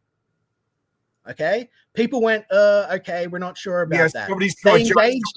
They engaged in backroom shenanigans. They spoke poorly of other people. They tried to do political climbing techniques. They lied. In fact, some of them lied about me who had no reason to do so. And then they got exposed. People showed off their, private group and their conversation, what they were saying and how grateful they were for all the help they'd gotten from people. They showed all of that and people didn't like it and they copped the consequences of their actions. At no point were they like kicked out, like thrown out of a club. Sorry, I think I froze for a minute. I apologize. Yeah, it's like, it's like anyone can, normally that's me. Anyone can come in. It's like, look, if I get thrown out tomorrow, right? Everyone decides they hate Liam tomorrow. I wake up and I've got a bazillion people hate my guts. I'm going to stream to like my 12 people, keep doing my comics, keep working on my stuff every day. And I'm still going to be Comicsgate. Doesn't affect anything, you know, might affect some sales, but look, it's the same as anything. That's just the cost of doing business in the public space. You know, sometimes you're going to have good days. Some days you're going to have bad days. Like if you give up your ground and walk away, that's on you. If Comicsgate isn't what you want it to be because you're not a part of it, that's your fault for not being a part of it and not standing your ground on what you believe on. That's what I think. Is that unreasonable? I honestly don't understand what you said. It was just a string of consciousness gibberish. But okay, so what I'll say it again. Here we go. Simple. If you say that Comicsgate represents A, right? It represents this. It represents apples. Comicsgate represents apples. No. And you're the guy selling apples. Stop. This is no. And then you walk the fuck away and no one else is selling apples. You can't complain that no one's fucking selling apples. That's what I'm saying. Okay. That's easy enough to understand, right? Yeah, it makes no sense. But yeah. How does it not make sense? You're selling apples. I walk away. Somebody's still selling apples. Excellent. What if no one's selling apples? That's what I'm saying. You can't complain. Then we die from apple deprivation. That's right. But if you are still there, if you're still there, maybe you're not selling as many apples as you want. But if you're still there selling your apples, someone's selling apples. It's Comicsgate. You can't walk away and say no one's doing it, right? You can't walk away and say this isn't what I wanted it to be because you're not going to represent that. If you're here selling and making something, you should represent yourself. And if someone more popular than you doesn't like you, tough shit. You don't have to leave. Let me put it this way. What if I said I'm selling apples and then you give me money for it and I said it takes 5 years to make an apple, but then that guy over there named Eric July says I sell apples and he gives you the apples right away. Okay. Would that threaten me as a business person? Well, I suppose, yeah. Yeah, the ability so to would I try to destroy that person's business out of jealousy? I don't think that that's what's going on, though. I think that that's an unfair assessment of the situation. I don't think that Ethan's upset with Eric July because he is doing pre-produced books. I think it's because of he said, and I quote, this is threatening my business model. So that sounds like he's upset that he's making because he's attacking crowdfunding. He's not going, hey, I'm releasing this book, here you go. He's going, unlike these other people, there aren't going to be late books. It's weaponizing what he's doing to try and do harm. It's a business model. I'm going to make my books and then I'm going to sell them, and you're not going to wait 5 years for a book. Is that why do you even bring that up? Do you know how many people work on a book for? Do you know how many people work on a book for 2 or 3 years? Do you know how many people work for 2 or 3 years on books and graphic novels before they go to print in mainstream comics? Before they even get to market? Who cares? Anyone that's doing this as a professional business, it's unrealistic to expect someone to produce a top quality comic book on their own dollar, on their own back, and then use crowdfunding. Like, that's what everyone seems to demand. But what's the point of crowdfunding then if you can't raise the money to produce the books? You're expected to just generate all this free time where stuff gets done. That's unrealistic. That's not what crowdfunding is. You know? What does that have to do with Eric July saying, you're not going to wait for a book, I'm going to produce it first, and then I'm going to sell it? Nothing. There's nothing wrong with doing that. Right. But when you're going, hey, you're not going, when you're trying to weaponize it against other people, when you're trying to like say, hey, no, there's not. It's a legitimate. If I open up Wendy's and I say my burgers taste better than McDonald's, is that weaponizing or is that a business strategy? Because that happens every day. Or is it happening? I would say if you opened up right next door and were like, going out and saying, hey, this guy helped me. You completely ignore everything that sort of happened. If you want to strip it down to basically just like, is there any issues or criminal activity? Is there something wrong in that regard? No, there's not. But there's definitely consequences to diminishing what crowdfunding is doing. Eric July isn't giving creators the opportunity to create their own properties and get their stuff out there. How? I went to Represent today to see what it's all about. I filled out a questionnaire. If I bring him a book, he'll publish it. He'll and the book has to be finished, correct? Yeah, because that's a smart And business. Okay, that's a smart business model. You can go to Image Comics right now and pay $3,000 and they'll do the same thing and get it in stores all across the country. Oh my God, that's threatening crowdfunding. Image is threatening crowdfunding. No, because Image isn't out there going, hey, are you sick of all of these late books on crowdfunding? You're going to get ours straight away. They just have Image doesn't know about crowdfunding because crowdfunding yes, it does. It's a tiny little market. No, it's not. It's being used by all the largest comic book publishers from Boom and everything. In fact, I bet you could probably find Image stuff that's been crowdfunded. The fact is that crowdfunding is an opportunity to make money, to produce a product. Cool. Okay? Not to sell a product. You're not like crowd selling. You're crowdfunding. You're making this money to produce something. Okay? Why is that so difficult to understand? Like, you don't. Is it advantageous to be able to come out and go, hey, this book is done? Low risk? Yeah, for sure. And you'll probably get more sales because of that. Hey, the book's already done. So is it okay? Is it okay to attack somebody's business model? I would say it's free to speak on it, but attacking on it's a bit of a shitty thing. Is the difference. So then Eric July did nothing wrong.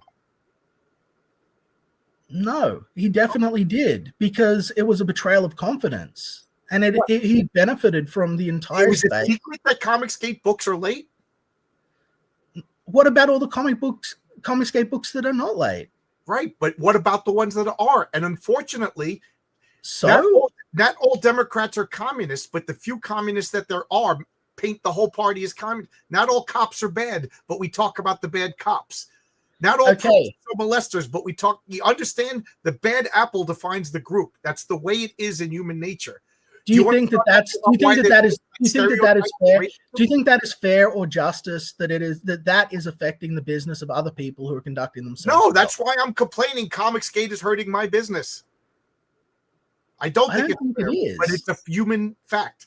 People are sick of backing crowdfunded books that are late or don't show up. Why do you take away their agency? They can just not do that. They can, if they don't want to take a chance on someone that's got a history of being late. Agency is telling me, dude, I'd back your book, but I just spent $50 on a book that's not going to show up. So I don't back books. I literally have friends that I know in person that are just like, nah, I don't crowdfund anymore. Okay. I'm sure there are lots of people like that, but that doesn't mean that, who are you selling to? Are you selling to that guy or the people that do buy their stuff? I'm selling to everybody on the planet Earth that wants to buy a comic. No, you're not, because you're not selling to anyone who doesn't want to buy from you in the first place. Plain and simple. If they're going, hey, I don't back crowdfunded books because this other stuff, they're not your customer anymore. They're not going to buy from you. They're not interested, right? Plain and simple. And them getting their books not going to magically make it better. Some system where instead of us actually, don't you want the ability to fail? Do you not want the ability to fail? Right now, I can go and I can release a book, right? I can invest in 5 pages of art, the cover, basic stuff like that, low expense, and I can go here it is. This is Wonder Man. Here we go. And I can put it out. And it might raise $800. Now, instead of me spending $14,000 and a year of my life, I can go, well, that didn't work. Okay, I'm going to shift my focus to something else that might be more marketable. You refund that money and you move on to the next idea. We don't have that as an option. I want to interrupt. He said the meme twice. I don't get this. What meme? Who are you talking about? Could you explain this? Probably me. I am a living meme. I don't know. Oh, I honestly don't understand. So, but yeah, don't you want the option to word salad? I'm not talking word salad. This is right? My eyes glaze over and I'm looking over at the sky when you talk. Well, maybe you should listen to what I'm saying here. I'm trying my best. Okay, so you're trying. So we're going to get there. Crowdfunding, what it is the opportunity. I know what crowdfunding is. We're not talking about crowdfunding. We are talking about crowdfunding. You brought up 100% success rating on crowdfunding as of right now. So I don't explain to me what I have 100% success on crowdfunding, but do you not want this chance? No, you don't. Wonder Island isn't shipped yet. So So It's still being worked on every fucking day. Until the customers have it in their hand, it's not complete. So you diminish all my other previous successes. No, but you don't have 100% track record. Not until I do. My project isn't failed. My project isn't in this. Until people have it. Oh, what a load of crap! I didn't say it funded just fine. It's being developed and worked on, and it's going to be delivered. And you're just going to just fucking hand wave it away because what? It's not done immediately. It doesn't have to be done immediately. It just has to be finished and delivered, which it will be, like all my other previous projects have been. Is it delivered? No. Then it's not complete yet. Fuck me. I still have 100% track record with everything I've done. There is no project that I've gone out not delivered on. Simple math. You don't have 100% correct until the campaign is finished. So no, you don't, because you're under no obligation to have the book finished when you fund it. Until Liam, this is you must understand this. If you get nothing from this, a campaign is not completed until the customers have the product in their hand. Okay. So you're not 100%. I'm not 100% now. I'm 50% now because I forgot I have an open campaign.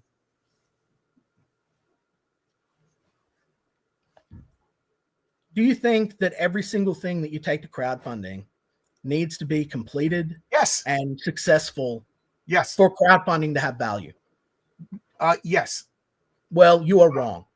This is an incredible opportunity. So you're asking. You think that you're thinking that you need to gamble as an artist. You need to gamble more than a year on your life on every single property that you even try to develop on the hopes that it's going to fucking be a hit. Every single thing you do has to be not a hit. Not a hit. You're using the wrong. It has to have a product in people's hands. That's ridiculous, because what if you want to just say, hey, is this going to be something that takes off? And then you can get customer feedback by the fact that they're not interested. So you're saying it's okay to take the customer's money and not deliver the product? No, I'm not. Are you listening to what I'm saying? Yes, I am listening. I'm saying that the benefit of crowdfunding, the thing that makes crowdfunding special is what people are trying to take away from it. It is the customer interaction with the product. So if I buy Wonder Island, it's successful because you and I interacted, not because I'm getting a comic.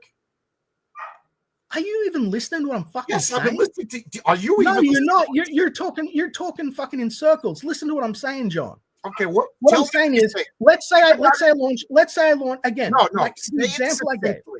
Say it succinctly. Speak succinctly. Okay. Define. Here it is. It takes several years to develop a comic book of any decent size and quality. It takes. Wait a minute. I know I'm sleepy. Did you just tell me it takes several years to make a comic book of decent size and quality? Yes. Oh, okay. Yes. Okay. I'm producing like 200 page. I'm producing 200 page. Crowdfunding is when it takes several years to make a comic book. You heard it. Yeah, well, when you're producing 200 pages, pages, the guy who founded Comicsgate, Liam Gray, says that crowdfunding is when it takes several years to. This was meant to be a civil conversation, and you're acting like a fucking idiot, John. I'm doing it. It was meant to be a civil conversation. You're acting like a fucking idiot. You're misrepresenting what I'm fucking saying. You're acting like a fucking clown. How? By talking in fucking circles and not listening to what I'm saying. You're talking about. You told me that crowdfunding. Okay, what is crowdfunding? Go ahead, round two. Crowdfunding is the opportunity to produce a product that allows you to gauge interest in it and whether you're going to actually be able to develop it or not in the first place. It's not a guaranteed thing every single time. It's the opportunity to say to your crowd, say to your audience, do you like this idea? And they can go, not really. Or, yeah, we love that. And then you can go, all right, cool. I'm going to develop this and make this now. And sometimes they're going to go, nah, we didn't really like it that much. And you can tell that based on how much money you get. And then, okay, well, I'm going to either refund everyone's money or I'm going to pivot to a new thing, right? Like, so you get to keep that money or do you give it back? No. What did I just say? You refund the money? I've never kept anyone's money. Right. But the opportunity to go, hey, this is what I'm producing. I'm with you. So you kept the money. You're making the book. Yes. Then what? Then you fulfill the book. You do the next one, Okay. but you need to have Then the you option. fulfill the book. Then Yeah. the crowdfund is complete. That's not what we're talking about. We're talking about the value of the crowdfunding mechanism and the fact that people are trying to remove the fact that you can potentially have failure and that you have to be 100% in on every single thing you do. I want to be able to go, here's 5 pages of a project.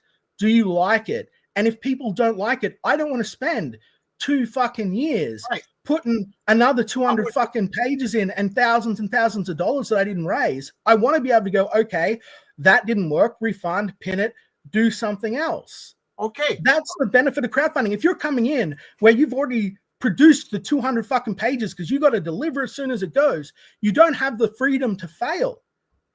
You have to automatically come in assuming that everything's going to be a big fucking huge win.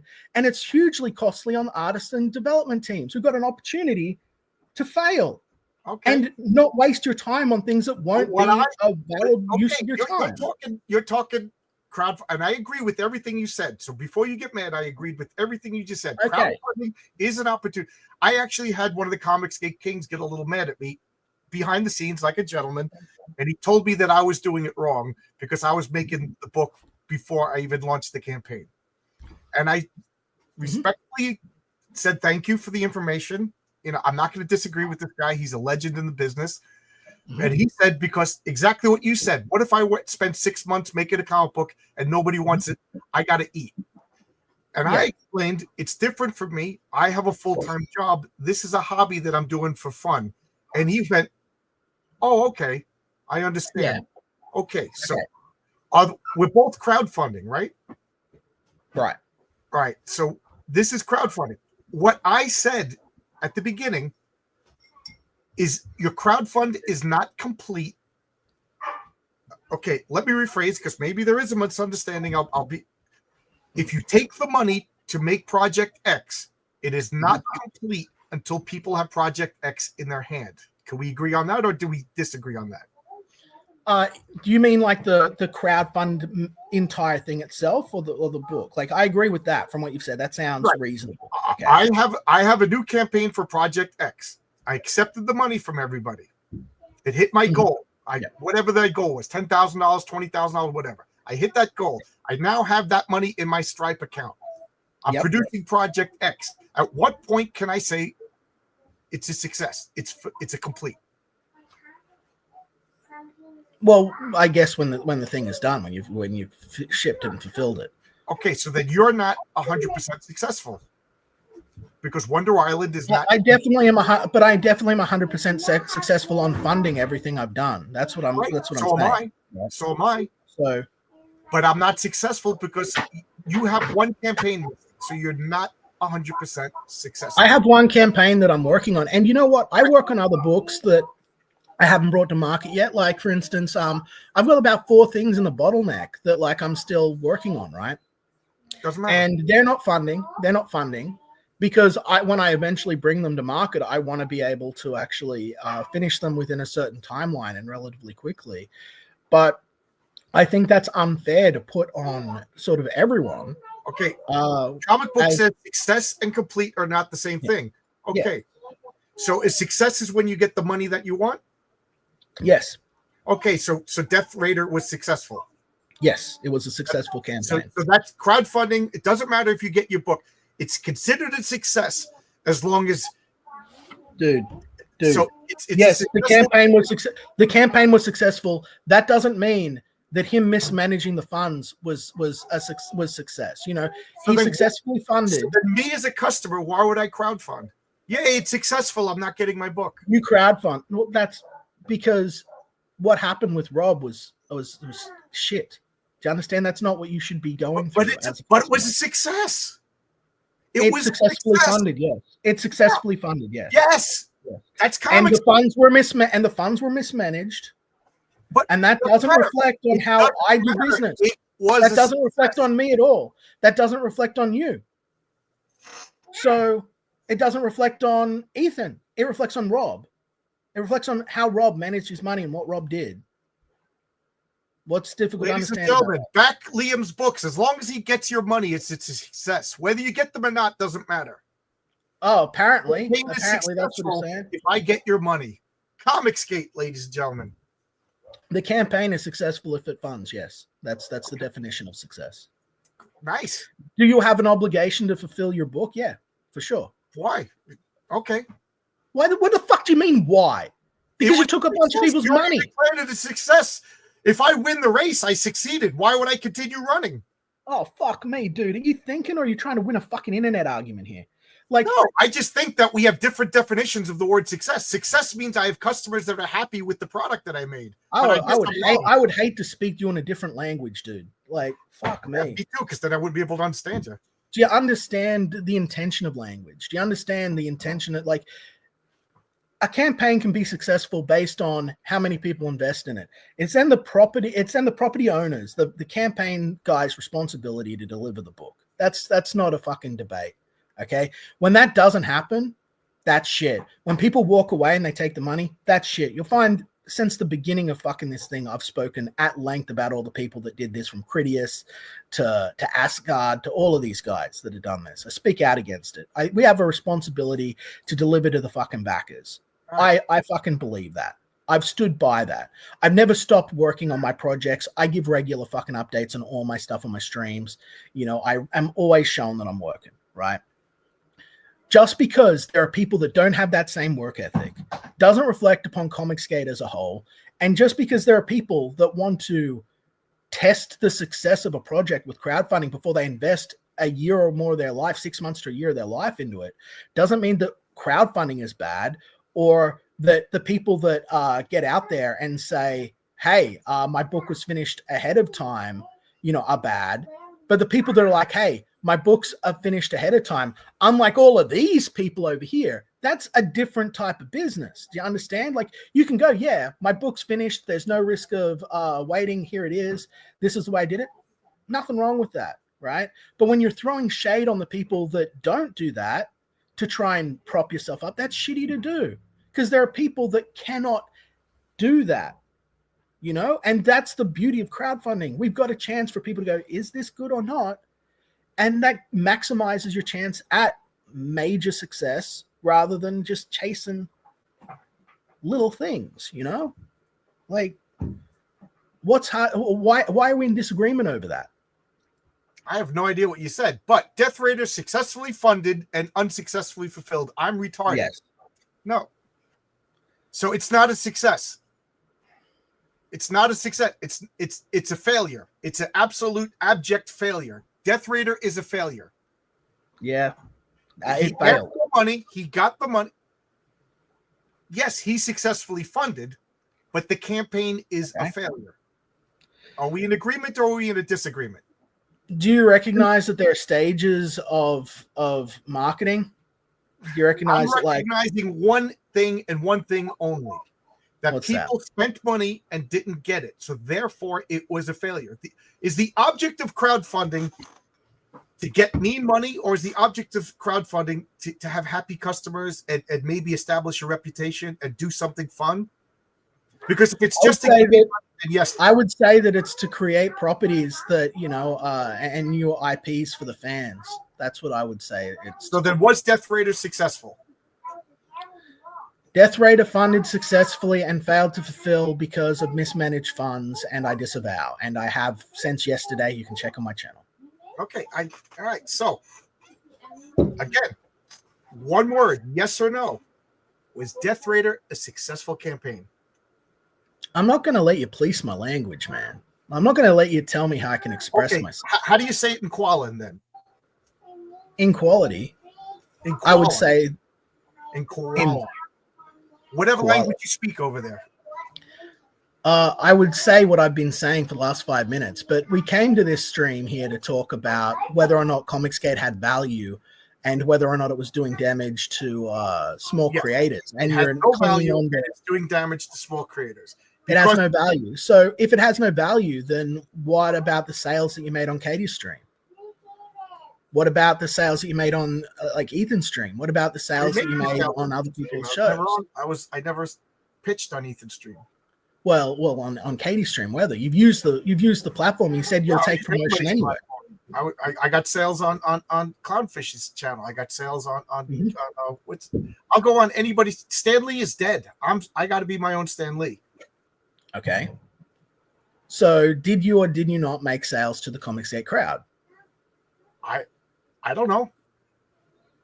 I didn't interview the people. I don't ask people for identification before Well, that's fair enough. That's fair enough. But I think that it's fair to say that if you're going on to Comicsgate, pro Comicsgate streams, talking to a Comicsgate audience and pitching your book, the goal is to sell to them. Am I wrong? Right.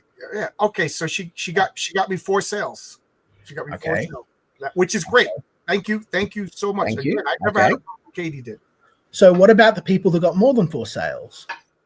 What about them? Do they exist? I don't know. I don't pay attention to them. Well, here I am. Hi, how you doing? All right. I launched Dino King and got about, I think it was about $12,000 when I was on the outs with everyone, and I was just doing my own thing. Fulfilled it, did it all out, did it no issue. Etherman Sciver bought the book, read it, reviewed it, got singing praise, and because of that, Comicsgate spent an extra 48,000 or something buying it out and then buying the reprint, purely on his recommendation, because of the quality of the book after he had given me no end of shit for several years.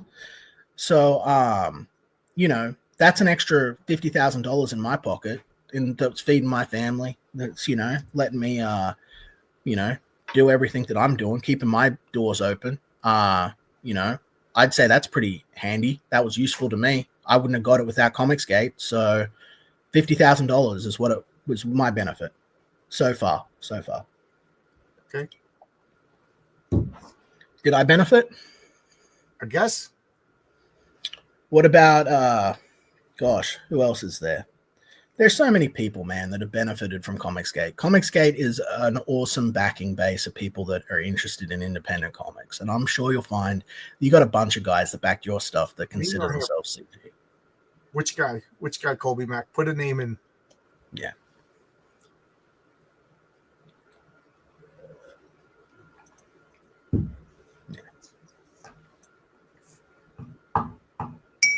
So yeah, Comics Mate says both things can be true, and this is my point. So if you subtract 4 sales from the one Comicsgate stream that I've been on, what about Comics Mate then? What about his work with what about his work? Who's Comics Mate? This is the first time he's right here in the chat. He did oh god, I'm gonna forget the name of it because I'm a terrible person. Oh, what is it? It's the cool ghost book that I really like. It's actually what the fuck's its name? It's I don't know. You'll shout it out in the chat. I forget its name because I'm terrible, but it's got one of the better designs in Comicsgate. What about Michael Bancroft? There you go. What about all the people that Michael Bancroft promotes? Is he Comicsgate? Yes. Started out in my humble little chat. I could go ask him. Yeah, you could go look at his channel and look at all of the launch streams that he does. Yeah, he launched my book. He launched my first book. We did really great. Yeah. I hit my goal within an hour. Yeah, and so he's Comicsgate, and I thought he was kicked out. I thought he was offered a chair, and he said no, and then he was on Trashcast. You realize that if someone, this is the problem. Like, if someone gets up and walks away, they're not kicked out. No one's kicked out. No one's kicked out unless you leave. You don't have to leave. You don't have to go. Let's see if Bancroft is awake right now. I'll call him up and ask him Comicsgate. Yeah, give him a call. Tell him that you're on stream with Liam. You'll love it. Keep talking. I gotta find his number. Admiral Wacka says, "Oh, really? Why did he get kicked from the why did he get kicked from the King's Room then? He didn't. He left. He left the King's Room. So you can't actually be kicked out. Oh, you can't? No, you can't. So it's not a mechanism. It's not a mechanism. It's not a mechanism that is supported within Twitter anymore. The X program. You can't be kicked. So used to be you could block people and then they'd get forced. I don't know who Vic King is. I'm sorry, I don't know who. I never claimed to be an expert on Comicsgate. Again, I keep my Twitter And that's fine. But I mean, the fact that you didn't even know that Michael Bancroft was Comicsgate is kind of telling, man. Like, there's a lot of stuff going on out in space. Unlike John Malin, I don't release private messages. But what? I said, unlike John Malin, I don't release private messages. Well, that's got nothing to do with Bancroft. What? I want CG. Yeah, that's fair. Regardless of my criticism of CG, I'm still CG. I went, okay, that's I like. There you go. That's the thing. Like, I think that, like, if folks just stick around, so nobody in the history of the planet ever got chased out of Comicsgate. I'm sure there was plenty of people that got chased off. A lot of people felt pressured to leave, but you got to stand your ground and fight for what you want and fight for your space. You can't leave. Did Mike S. Miller get chased out? No, Mike S. Miller left because God told him to in a dream. If that's the case, then you don't argue with God. You know? Yeah, like God came to him in a dream and he left Comicsgate because Brian Christow says he got canceled for not singing Happy Birthday to Evan's boyfriend. Yeah, well, Brian Christow also went and told everyone that I'm mentally ill and claimed to be a medical health professional when I'd showed medical documents claiming that I had no sign of psychosis or mental illness or anything like that. Weren't you in an institution? Yeah, for suicidal ideation as a result of emotional duress, so not for schizophrenic, not for schizophrenia. You were mentally ill at one point? Yeah, because of built external stresses. So where's the lie? It's the lie is when Brian Christow, someone who I promoted and considered a bit of a friend, who came up with this with me, turns around and says, I work with people who are bipolar. Liam's clearly bipolar, when I've showed medical documents discrediting that. Is it wrong to fabricate medical and repeat medical lies about people? Yes, I would say yes. I would say that's really shitty to do, especially to people who have helped you and have been nothing but kind to you. Okay, well, regardless if they helped you or not, is it wrong to make up medical lies about people? I would say, yeah. It's also wrong to. I want you to apologize to Matt Barr for saying that he has a head wound when you know he doesn't have a head wound. I didn't actually say Matt Barr had a head wound. I heard you call him head wound. Yeah, you heard me call him a head wound, but you didn't let me finish my sentence. I said I didn't call Matt Barr. I didn't say anything about Matt Barr for, let's see, like about 4 years. Liam, stop it. I heard you say that he had a head wound. Cool. Is that a medical problem? And you just said it's wrong to make up medical problems. It is. So then apologize to Matt Barr for calling. No, fuck you, man. Matt Barr went and told everyone I was nuts and caused me no end of grief. So it's okay to call people to say that they have medical issues if you don't like them. No. But when someone's deliberately gone out of the way to fuck with you. Tell me the rule. Give me the hard, fast rule when it's okay to say. Okay, here's the hard, fast rule. If you have some sort of medical degree or any sort of fucking credibility, you shouldn't be going around diagnosing other people to try and do harm to them, right? Publicly diagnosing people that you haven't interacted with in that way, that you know nothing about, and going, oh yeah, clearly this is clearly fucking bipolar syndrome, right? And there's a difference between. And on top of it, this just goes to fucking show. I'm here being hoisted up. Apologize to Matt Barliam. I fucking never even said anything about him having a head wound for over a fucking year while he was going at me. Everyone else did it, and I wouldn't fucking do it. But you're here and want me to apologize because eventually I went, yeah, fuck him. Because he keeps fucking doing it. Yeah. It doesn't matter the 5 years of him going out and calling me fucking nuts and throwing shit for me on social media, going out telling people that I'm a sexual predator and all sorts of other fucking lies. That's all good, right, John? He's allowed to go and fucking do that one or two times. Yeah. At the risk of risking my relationship with Matt Barr, me and him actually get along, enjoy that one. All the people canceled me because I've took him aside and said, please, Matt, for the love of God, stop fighting with people. And he gets mad at me. He got mad at me for a while. We patched it up. I just talked to Matt today. I wish you wouldn't fight with people. I'm not saying he's correct. But I heard you repeat a lie. I don't know if it is a lie. So then why are you repeating it if you don't know it's true? Because he accused me of being a rapist and a sexual predator. It's petty. They're jokes, are they? They're jokes telling people not to associate with me, not to work with me. Yes. Bragging about fucking trying to at the risk of risking my friendship with Matt Bauer, I think he would agree that he is volatile, and I still pronounce his name wrong. Yeah, no. Doesn't matter. I came here to talk about the value of CG, and we're on the 5 different fucking topics, man. Right. Right. Well, we've been talking for an hour and a half. That happens in Yeah. conversations.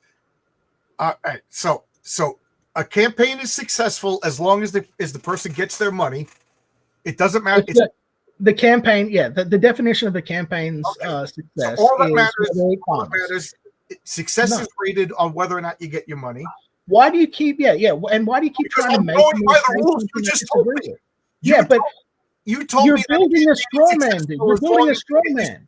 What are you doing, John? Like, of course you want to fulfill the book. Of course that is the highest priority. But that doesn't matter as far as success. Success is not regarding whether or not it's $50,000 success. Yes, I would say yes. If you raise $50,000, your campaign's successful. All right. Should it be fulfilled? Yes, definitely. If you don't do it, that's shitty. That's a failure of a business, and you shouldn't be able to keep doing it until it's done. Success be a failure. Oh my fucking God, dude. Let's move on to something else. Let's move back to the original topic that I was to be here to talk to you about, and that was whether or not Comicsgate is actually helping people. I brought up the $50,000 I made on Dino King, and you were fucking crickets. What about that? Is that not evidence that Comicsgate has a large backing base that helps independent creators? I guess, yeah. Do you not think that if you let all of this bullshit melt away, like there was no reason for you to bring up the bar shit with me. Like, if you don't think that you let all this shit melt away and people just focus on the positive shit instead of the negative shit, that there couldn't be a enjoyable, welcoming place that can benefit independent creators? I agree 100%.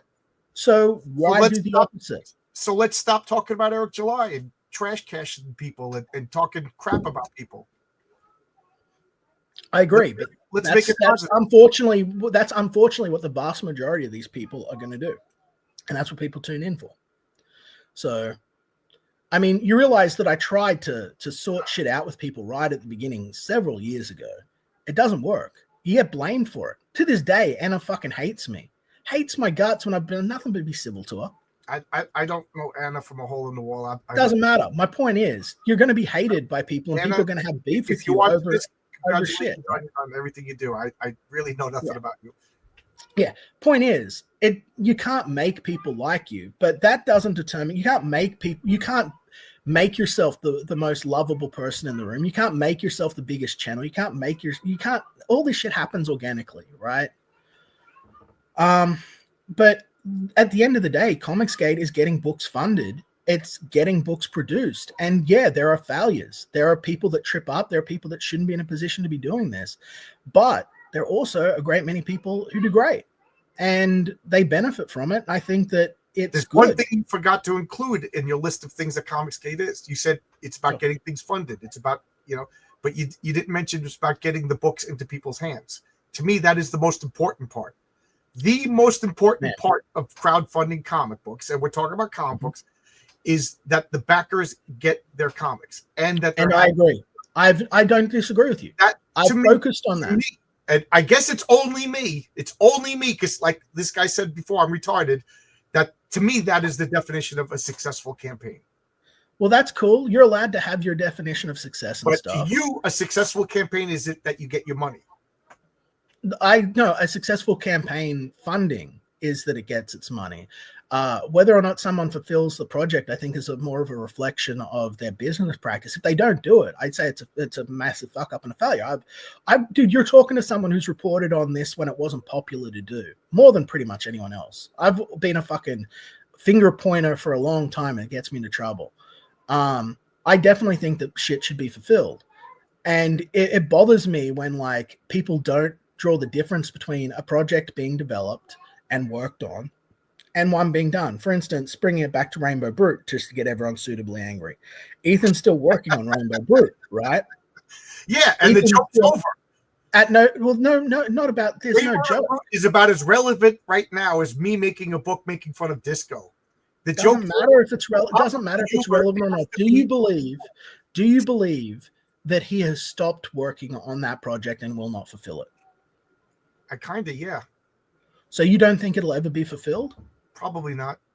Well, I disagree strongly. I think that it is, and I've seen updates and progress on it. So, is it a humor book? I believe so. I believe it's a comedy book. Okay, so what is the number one thing about humor? In order for a comedian or something funny to be funny, what is the number one element that it needs? I don't know. A little Timing. bit of truth to power. Timing. I mean, well, two people could tell a joke, and one person could bomb, and another person tells it. You know who has great timing? Cecil. Oh my God, Cecil has good timing. So comedy is all about timing. Yes. You get where I'm going? Yeah. Rainbow the Brute was talking about how bad Marvel Comics books were in 2018, 2019, 2020. Okay. It's now 2025. We got Trump in the White House. The left is in retreat. It's not funny anymore. It's not topical. But you haven't read it. It doesn't matter. A book about disco right now is not going to be funny. Didn't your boy Zach make a whole career out of making fun of Gail Simone for using 20-year-old references in her comedy books? Okay. I think that it would be better to judge the content of the product once you have it in your hand rather than make assumptions. You can use I'm not going to defend it because I haven't read it. But I'll tell you what. I'll give you just a hypothetical story. Tell hello to Cecil. If you see Cecil this weekend, tell hello. Yeah. So I was watching one of the streams way back in the day, and two normies came into my house while Ethan was promoting Rainbow the Brute in the background. They just walked in? Yeah, they just walked in. They just people I knew, They're not comic book people. Okay, you made it sound like you were getting invaded. I apologize. Yeah, no. They're not comic book people, right? We're just random people. Two ladies, actually. And when they saw the book, they're like, oh my God, what's this? This looks really great. And they wanted to know all about it. Now, they didn't know anything about it besides just the artwork, and they didn't know about the comedy or any of that, but they were interested. So there's a market out there that exists, and we haven't read this book. So maybe the jokes are timeless, we don't know that they're going to be like front of SJWs is going to be timeless. I can't wait. Well, actually, it's a book about toxic masculinity and fairy tales, and fairy tales are timeless. So, that's a big shame. I wanted the cool story, bro, because it has some Bill Willingham work in it. Halium, did you ever send Chris Stanley his tracking, or did his bank cancel? I'm sorry if this is somebody making fun. I didn't mean to click on this. No. I honestly don't know. Chris Stanley asked for a. This is interesting too, but I mean, this is off topic. But Chris Stanley asked for a refund from me, right? And I said, sure. Send me your banking details, and I'll send you the money back. And then he had a massive wig out that I was trying to dox him. And I'm like, well, dude, the campaign's closed. There's no money in it. I have to send you your money back to your bank account, dude. Or PayPal. And I've already got I didn't think about PayPal, and everything I do is through my business account, my bank. But but he acted out like I was trying to dox him. I was like, dude, if I wanted to dox you, I've got your details on the campaign page. Here's another thing. Is it fair to dox people when they ask for refunds? No, I don't agree with doxing at all. I'm strongly against that. I've been very vocal about that. I don't think it's good. I think that people should respect people's privacy. You can give a lot online, but if someone says this is my line, I think that you should respect that. Because Ethan Van Sciver doxed people who asked for refunds and said, "Screw them, they're not my customers anymore." I actually saw that. I think that there's been a lot of stuff that's happened that's not ideal, and there's usually extenuating circumstances on all of it. It's a mess. Were you doxed? Yes. And my elderly grandmother was doxed, and multiple times. Was it bad? Yes, it was. Especially when they call SWATs to my grandmother's house frequently. That's attempted murder, if you ask me. Yes. People should be charged with attempted murder if they get doxed. So I don't think that, but I think that no. I apologize again. I am getting sleepy. Yeah. But if somebody swatted Peter Simeti, I don't know if you know about that. Peter Simeti of Alterna Comics. He was actually live giving a stream when the SWAT team came. Whoever swatted him, not doxed. I used the wrong word. I apologize. Yes, swatted. Yeah. If anybody swats people, that person should be charged with attempted murder. Yeah. Well, I've had it happen multiple times, but. Anyway, I apologize. I messed up the words. No, that's okay, man. Like, I just want to have an actual reasonable conversation. I don't have an internet fucking argument. I wanted to actually talk to you about the benefits of Comicsgate, because there's a lot of reason that people are upset. Well, the benefits of Comicsgate is you get to wait a long time for your books. I'm going to consider it a success as long as I get my money. And then when I ask for a refund, I'm going to get doxxed. Well, not necessarily. Well, not necessarily. You're absolutely right, because I don't think everybody who had ever asked for a refund got doxxed, but enough people that did it that I legitimately didn't ask for a refund for a long time, because I was like, I don't need to get doxxed. And then I get a lunatic showing up my house dressed up like Captain Caveman or something like that with big gigantic scissors. I don't need this stuff. You know what I mean? No, I don't need that stuff either. I get it. I fucking get it, man. I understand. Let's be honest. That person would be 6 feet under if they did that to my house. I don't play games. Yeah. Hey, Lady Allie's here. How you doing? Love Lady Allie. CG only benefits one person right now. It's not true. It benefited me. Benefited my family. I will say that's empirically wrong. It benefited you. As long as it benefited you, it benefited more than one person. We can't. Yeah, and I think that it benefits a lot of people. I mean, Shane Davis today comes in, boom, knocks it out of the park, raises nearly $50,000 in one day. That's great. Yeah. So, I mean, like, there is all of these things that we can focus on and get upset about, but there's a lot of people that have successes. Again, Dean James was in here, that's Comics Made, and he's had like, I think 2 successful books so far. You got Michael Bancroft, who's done, like, he's about to do Loosened 2. He's like promoted numerous campaigns that have been successful. We could go back into a long history. Is not CG. Yes, he is. Okay. He started in my chat. He's been CG from the start. He did multiple streams about it. He's Comicsgate. And at no point has he ever said that he's not Comicsgate.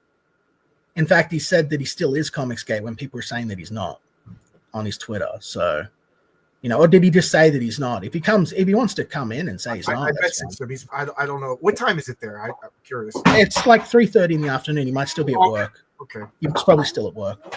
I have no idea what time it is over there. Yeah, no dramas, man. You see these people going, no, he isn't. No, he isn't. Well, I mean, look at his timeline.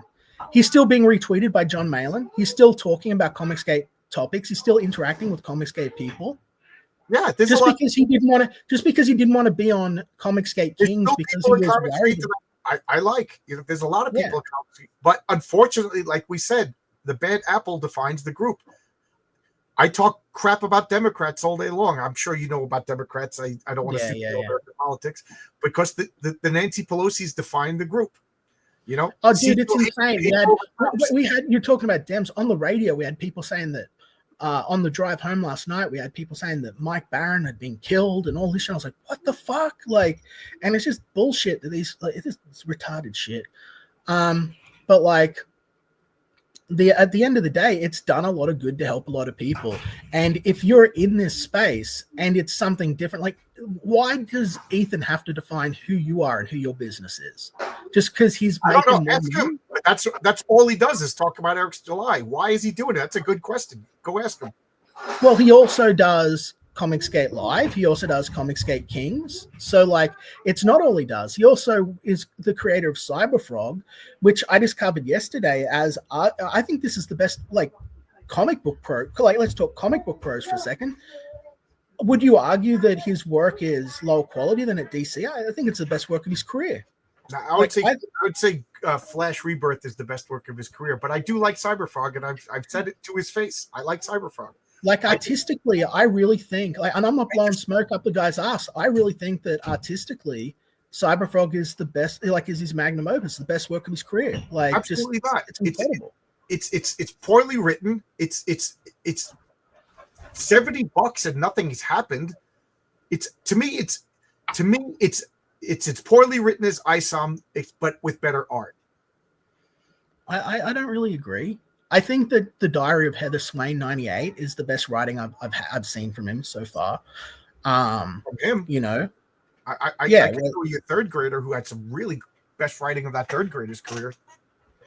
Who's that? My niece. She's in third grade. She showed me the best writing of her career. It doesn't mean it's good writing. Oh, sorry, I misunderstood. I thought I misheard. Sorry, but Well, did you read 98? Did you read Cyberfrog 98? Yeah, it's Like I the Diary of Headless I got everything current up to now. I didn't get the $35. I thought it was good. I was watching the world end through Heather Swain's point of view as she flees, trying to sort of deal with the situation. I thought it was well done. Like, what didn't you like about it? I thought it had some pretty good prose and good perspective. Like, what's wrong with it? To be honest, I don't remember it that well. How long ago Give did it, it give come it give it another look when you've got the time, because I thought it was a pretty good comic book. You know, like I thought it was pretty good. In all honesty, Did you like but Godlike?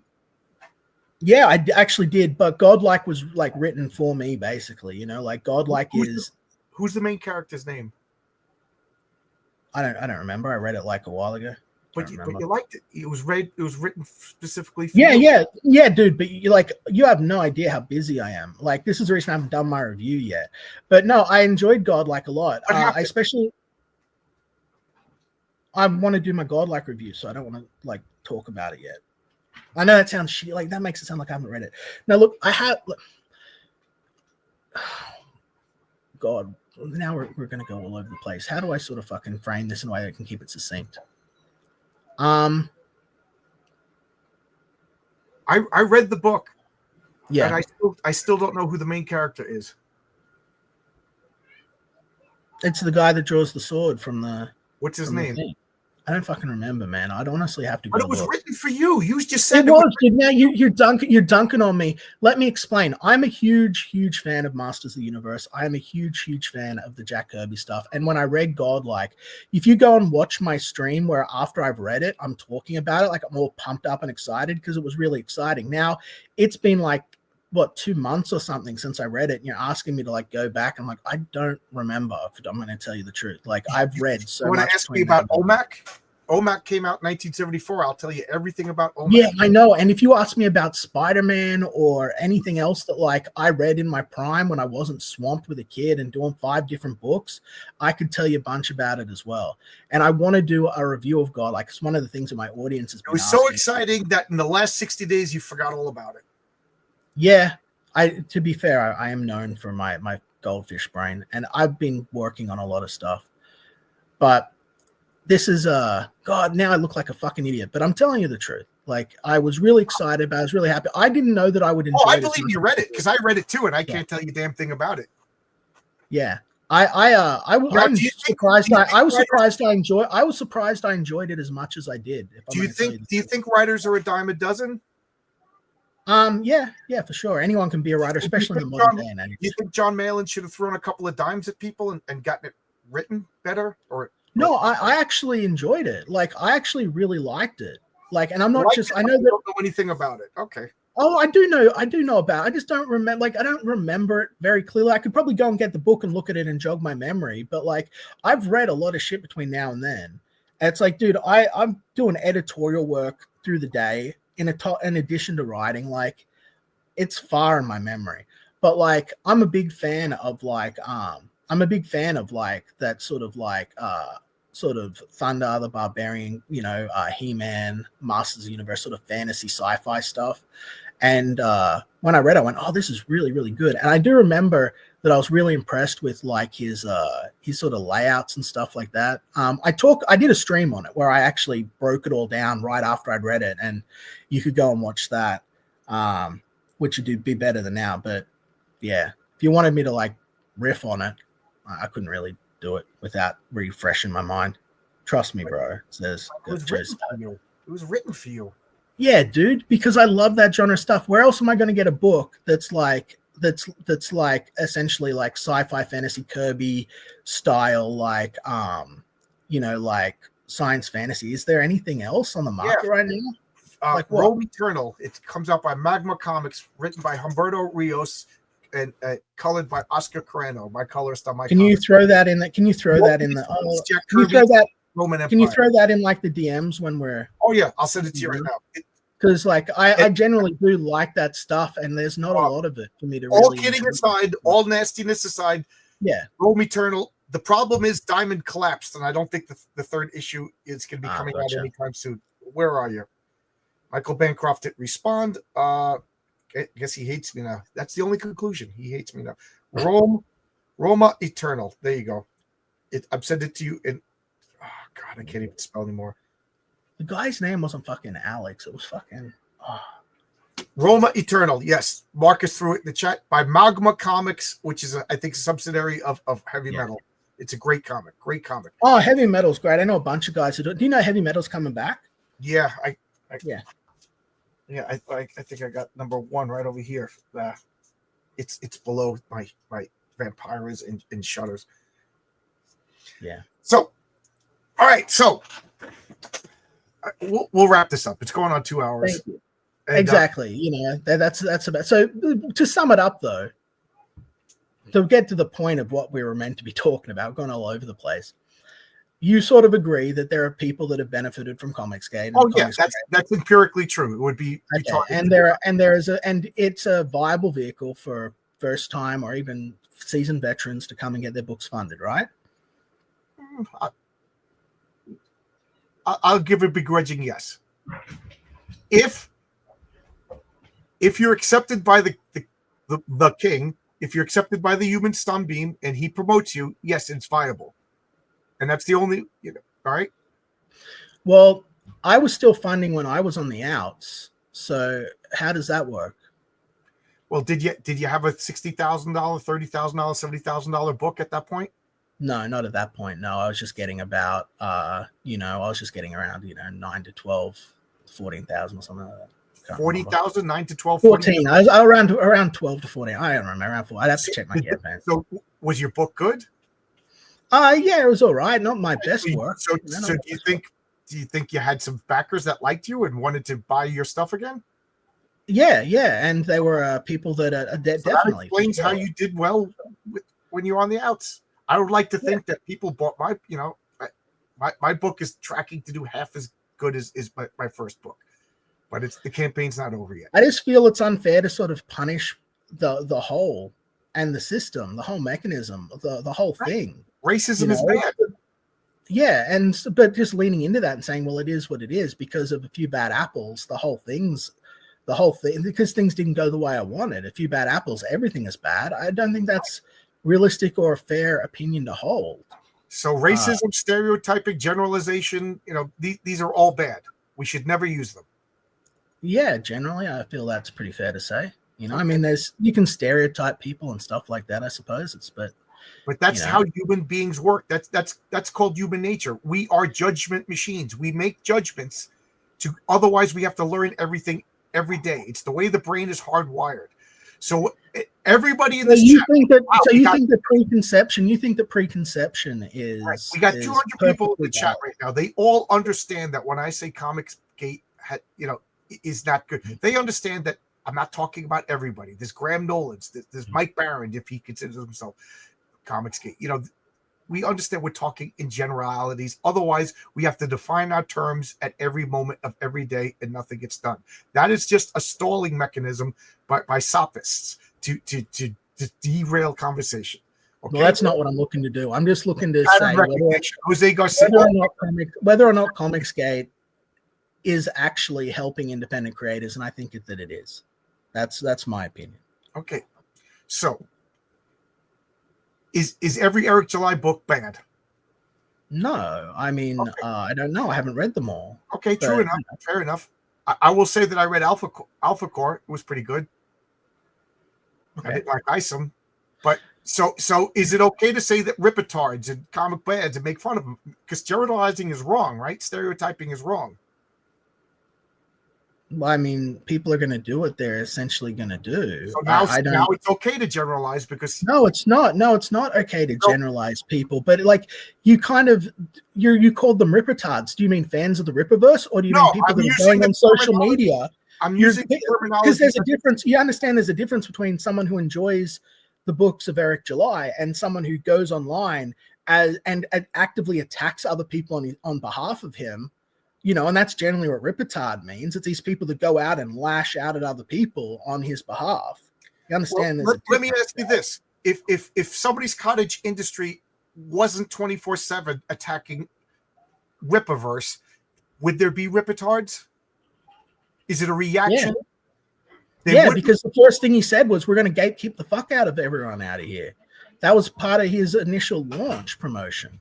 He also asked people to buy his book Sight Unseen, which is fair enough. But like, you know, like that's what crowdfunding is. Buy your book Sight Unseen. No, it's not. You should have sample pages. You have your book. So I saw your book before you launched your campaign.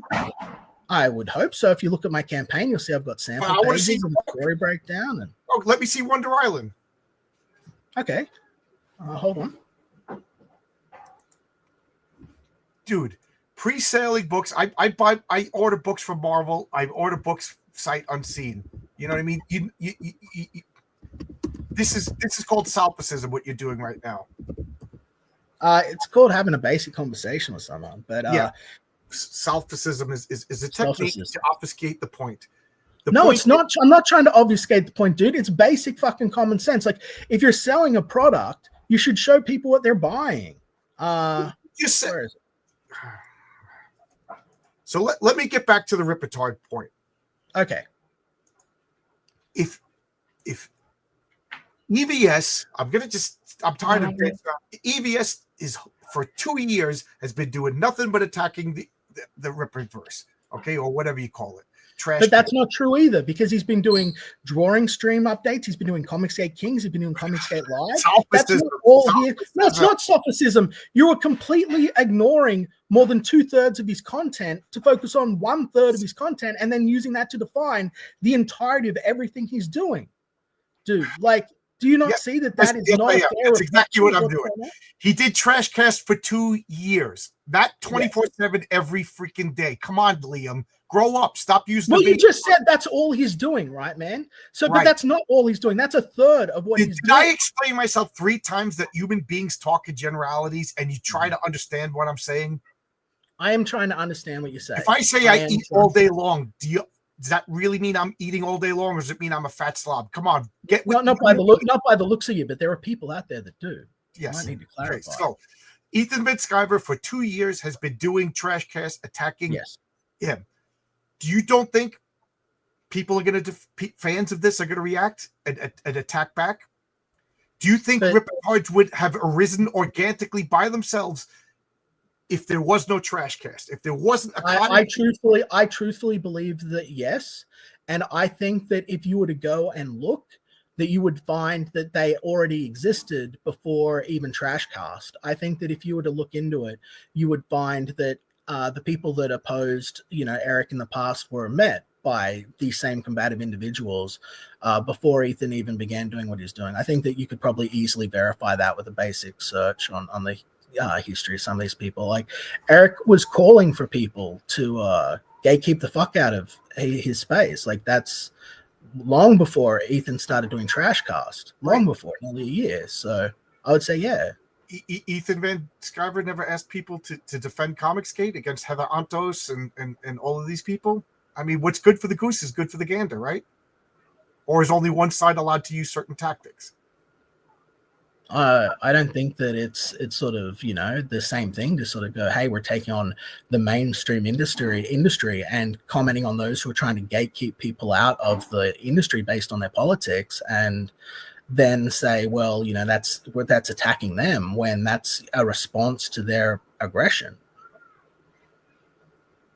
So I don't see the point. You're allowed you're allowed to attack the mainstream, but you're allowed to attack institutionalized power and control systems. Now you're talking like an SJW institution. No, I'm talking like a normal fucking person. I think that if there's a corruption in the system, if there is corruption within the system, and if there is a system that is keeping people out of employment based on their politics or identity, you should be able to fight back and push back against that. People should be succeeding based on their merit. Okay, so Eric July is fighting people based on their identity and politics? I don't know. I'm not familiar enough with Eric July. Because he's being attacked, and you said it's okay to attack Eric July. No. I've never called for anyone to attack Eric July. I never said it was okay to attack Eric July. So now it's not okay to attack Eric July. Okay, all right. Well, I'm not saying that either. I don't have a. What are you saying? What are you saying? I'm saying that there's a difference. It's not okay to attack him, but it is okay to attack him. It's okay. It's definitely okay to respond. It's okay to fight back against people that attack you. And it's okay to fight back against people that are in positions of power and authority that use their position of power of authority to strangle out other people. Okay. So are tiny creators allowed to attack Comicsgate for saying your bad reputation is affecting me? I suppose, but okay. I mean, there's a difference. Right, everybody. There's also we're allowed to attack Comicsgate. Thank you, Liam. Oh, great. Okay. What did I say? That's You're wrong? allowed. I have people on my show all the time that are critical of Comicsgate. I'm not telling you you're not allowed to express yourself. I'm not telling you you're not allowed to have your opinions.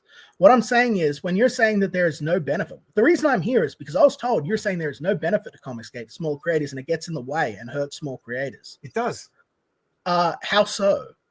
Because a few people that you don't like operated in ways that you don't like.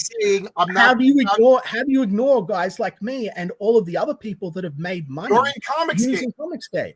You're in Comicsgate. Of course, yes, I am. You.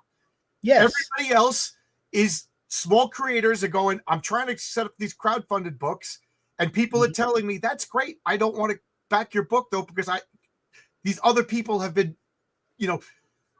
they've been funding successfully but unsuccessfully delivering their books. So I'm going to wait until you're in a mainstream store. That is a fact. It's happening, and it's because of Comicsgate. It's also because of other people. Crowdfund, and Eric July recognized this. I can't believe I'm defending Eric July when I don't even like his books.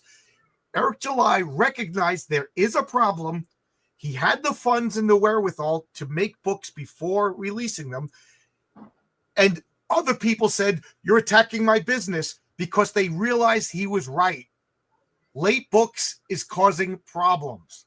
Bottom line, late books are causing problems. Not to you, not to this guy who's calling me a cunt, not to some people, but to the average normie. I got guys at work that I work with, and I'm trying to sell my comic book. They're like, you want me to give you $10 now, and 5 months from now, you may give me a comic book? Get the fuck out of here. Normal people don't trust crowdfunding. And the fact... That's right. Yeah, normal people don't trust crowdfunding. It's a very select few. So we as crowdfunders should be 10 times harsher on late campaigns, Wonder Island Boy. And we as crowdfunders, I never gave a release date for Wonder Island. What a nice trick, ladies and gentlemen. Nobody knows. What about that's right. How about you focus on all the stuff I have released in the meantime? I don't want instead of focusing on you don't want to. You don't know anything about my work. What have you done for me lately? What have you done for me? What have you done for me? You're out here ragging on an entire thing that can uplift people. Okay, I muted him for a second. I just like to make the announcement that Heroic Tales, I don't know when it's going to ship. So therefore, it could never, ever be late. 10 years from now, 6 months from now, 8 minutes from now, never. That's when Heroic Tales is going to ship. So therefore, by solecism, it can never be late. I'm going to mute myself now so you can talk. Wonder Island had all sorts of problems. I never at any point did I stop working on it. The book will be released. It's been upgraded from it's $25 that people paid for it. It's gone up to 200 pages when it was meant to be 60. I've repeatedly shown that shown its progress. And I think, to bring it back to the topic at hand, since everyone wants to focus on that instead of Dino King or Kakashi or any of the other stuff I've done, ignore that, I guess. Selective fucking criticism. But I think that if you're a crowdfunding person, you're like, you want to make comic books, the best thing for you to do is be a part of Comicsgate. People say it's terrible. Don't be it. Don't do it. It's like, you're going to hurt yourself more. You're going to hurt yourself more. You want to be a bitter, cynical person, or you want to get out there and meet people that crowdfund and have fun and are excited about these books. You want to sit around, in the slums in the corner of fucking nowhere with angry, bitter people that are telling you that they would never back your book because they don't want to wait 6 months for it anyway. Okay, but this is an opportunity for people to step up, find out what's successful, what they want to have released, what the customers want to buy, and work on that and get it out there. I think it's a great mechanism. I think it rewards artists. And, what else can you say? What else can you fucking say? Even you admit, John, that this has helped people. Yeah, So Comicsgate has helped people. yeah. So Like I what's said, the? it's helped Ethan Van Sciver. It helped you. It helped the Comicsgate Kings. It's put roofs back on. It's put roofs back on people's houses. It's donated to cancer charity. It's done lots. It's done lots. Okay, so when am I getting? Well, I didn't back it, but when am I getting Wonder Island? When it's finished being lettered. When is the date? I want a date. When it's done. So there is no. So, ladies and gentlemen, if you never ever say when it's going to be backed, it can never be late. A nice trick that I learned from Down Under. Well, I did give release dates with all my previous books and managed to hit those. But why did you not give a release date for this one? I'm just curious. Out of all your successful, wonderful, beloved campaigns, this one you decided not to give a release date. That's kind of curious. Yeah. Well, because it was being painted, dude, and I had no idea how long it was going to take to do. Do all your backers know I'd never produced anything on this scale before, and I was working with a first-time talent at the time. There's multiple reasons. I thought, you know what, I'm going to take my time. I've worked producing books that were for other people my entire fucking career, right? And this was something I thought, you know what, I'm going to make something that I'm satisfied with, that I'm happy with to the best of my ability, because it was a personal story. And so I took extra time with it. That's the reality of it. On your campaign page, does it say it'll release when it's done? There's no date? Yes. I've done multiple updates about it. And anyone who wanted a refund that backed it, I've given a refund. And I've given a refund to anyone that wanted a refund on it straight away. That's not an issue. You know what I mean? So, but it's like, what do you want to do? You want to focus on that one thing that is still being worked on, mind you. It's still being produced. So, or you want to focus on the things that I've done. You don't want to mention that, or you don't want to mention. You don't understand. If I'm an electrician, okay, I come to your house, I wire up your house, perfect. Everybody's happy. I go to Jim O'Reilly's house. I'm just picking names out of the chat. Yeah. I wire up his house. It's perfect. I go to Admiral Wackass's house. I wire up his house. It burns down. Yeah. What are people going to remember? Well, he did pretty good on Jim O'Reilly's house. Liam Gray's house works fine. I'm going to back the next. I'm going to hire this guy. Is that human nature? Is it smart? Is it wrong? We are defined by our failures. Nah. Failures are a stepping stone to success. Failures are things that you have to learn from and grow from. Or if you allow yourself to be defined by failure and define other people by their failure, you will never grow and never achieve your full potential. Do you update? Failures are the best teachers. Failure's the best teacher. Oh, I agree with that. I was just talking to my apprentice today that if you do something perfect the first time, you're not going to remember what you did. You have to mess up to learn. I agree. Do you update? Do you do updates on your project? Yeah, generally. Yeah. What was your last update on Wonder Island? On Wonder Island was 12 months ago. That was your last update? Yeah. So generally means what? Once a year, twice a year, once every 5 if you check the updates before that, you'll find that they were every month. So then 12 months ago, I said, hey, the next update is going to be the last. I'm just letting you know this is what's happening, and it's been getting worked on since. It's been in development now. There's been a lot going on with it, but it's I said the next update will be the last, and so I haven't updated since then. But I've spoken about it on my streams regularly. I've showed projects, I've showed updates and stuff like that on my streams. Ladies and gentlemen, Heroic Tales. There's going to be no updates. I just want you to know that there'll never be an update, and there's no fulfillment date. That way, I can't do anything wrong. There may not even be art on it. I mean, I'm going to cover all my bases. Well, that just seems ridiculous, doesn't it?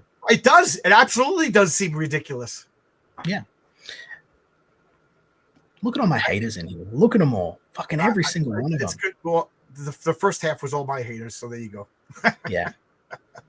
Fucking, they're all here. They're all in fucking numbers, aren't they? Jeez. Well, we got a lot of people watching. I got to thank you for bringing. The fact is, man. Oh yeah, no, it's no dramas. The fact is, man. At no point did I stop doing what I'm doing. At no point did I say, hey, this isn't happening, this isn't fulfilling, this isn't doing. I've apologized to people for the difficulties around it. There are a lot of things that I couldn't control. Since then, I've done multiple things. And, people want to sort of focus on all the negative shit. And I'm just telling you, it doesn't. People affect anything. If all the people were like, "Hey, all Liam," Comicsgate does is focus on the negative shit. Trash cast. It's not beautiful flower cast. It's trash cast. It's negative. Get rid of it. Okay.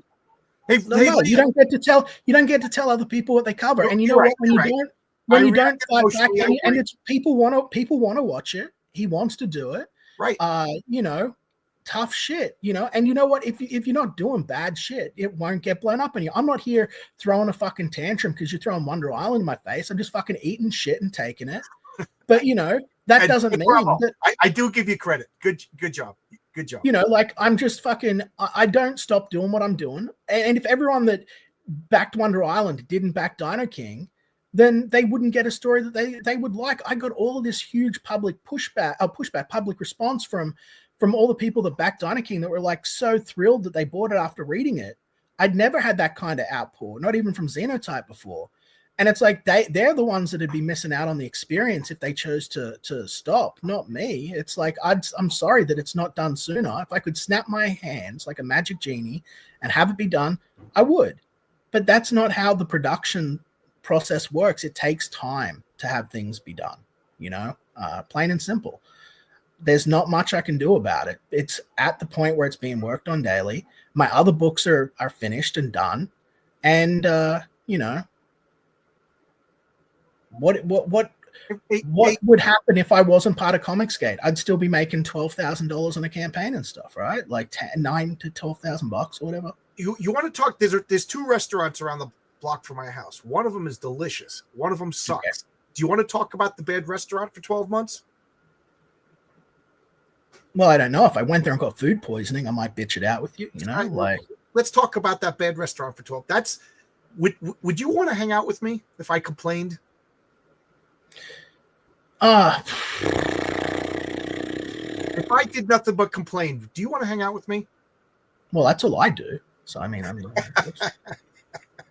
good point. 10 points for Gryffindor. That was a good one.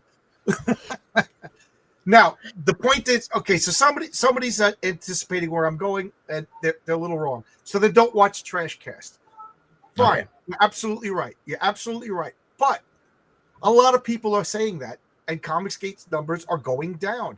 Comicsgate is now being associated with negativity rather than positivity. Comicsgate's always been associated with negativity, regardless of whether it was deserved or not. Sometimes it is, but regardless, you're going to be vilified. You're going to be painted as the bad guy. So what good is it? Guaranteed. What good is it? It's a promotional vehicle and mechanism for artists and creators, and it's a place where fans can come and freely express themselves without worrying about being dogpiled over identity politics or other issues, which admittedly don't buy my book. So we've come full circle. We are what we hate. We're Kelly Sue DeConnick. No, man, that's not what I'm saying at all. You're putting words in my mouth. Well, but I am saying don't watch Trashcast.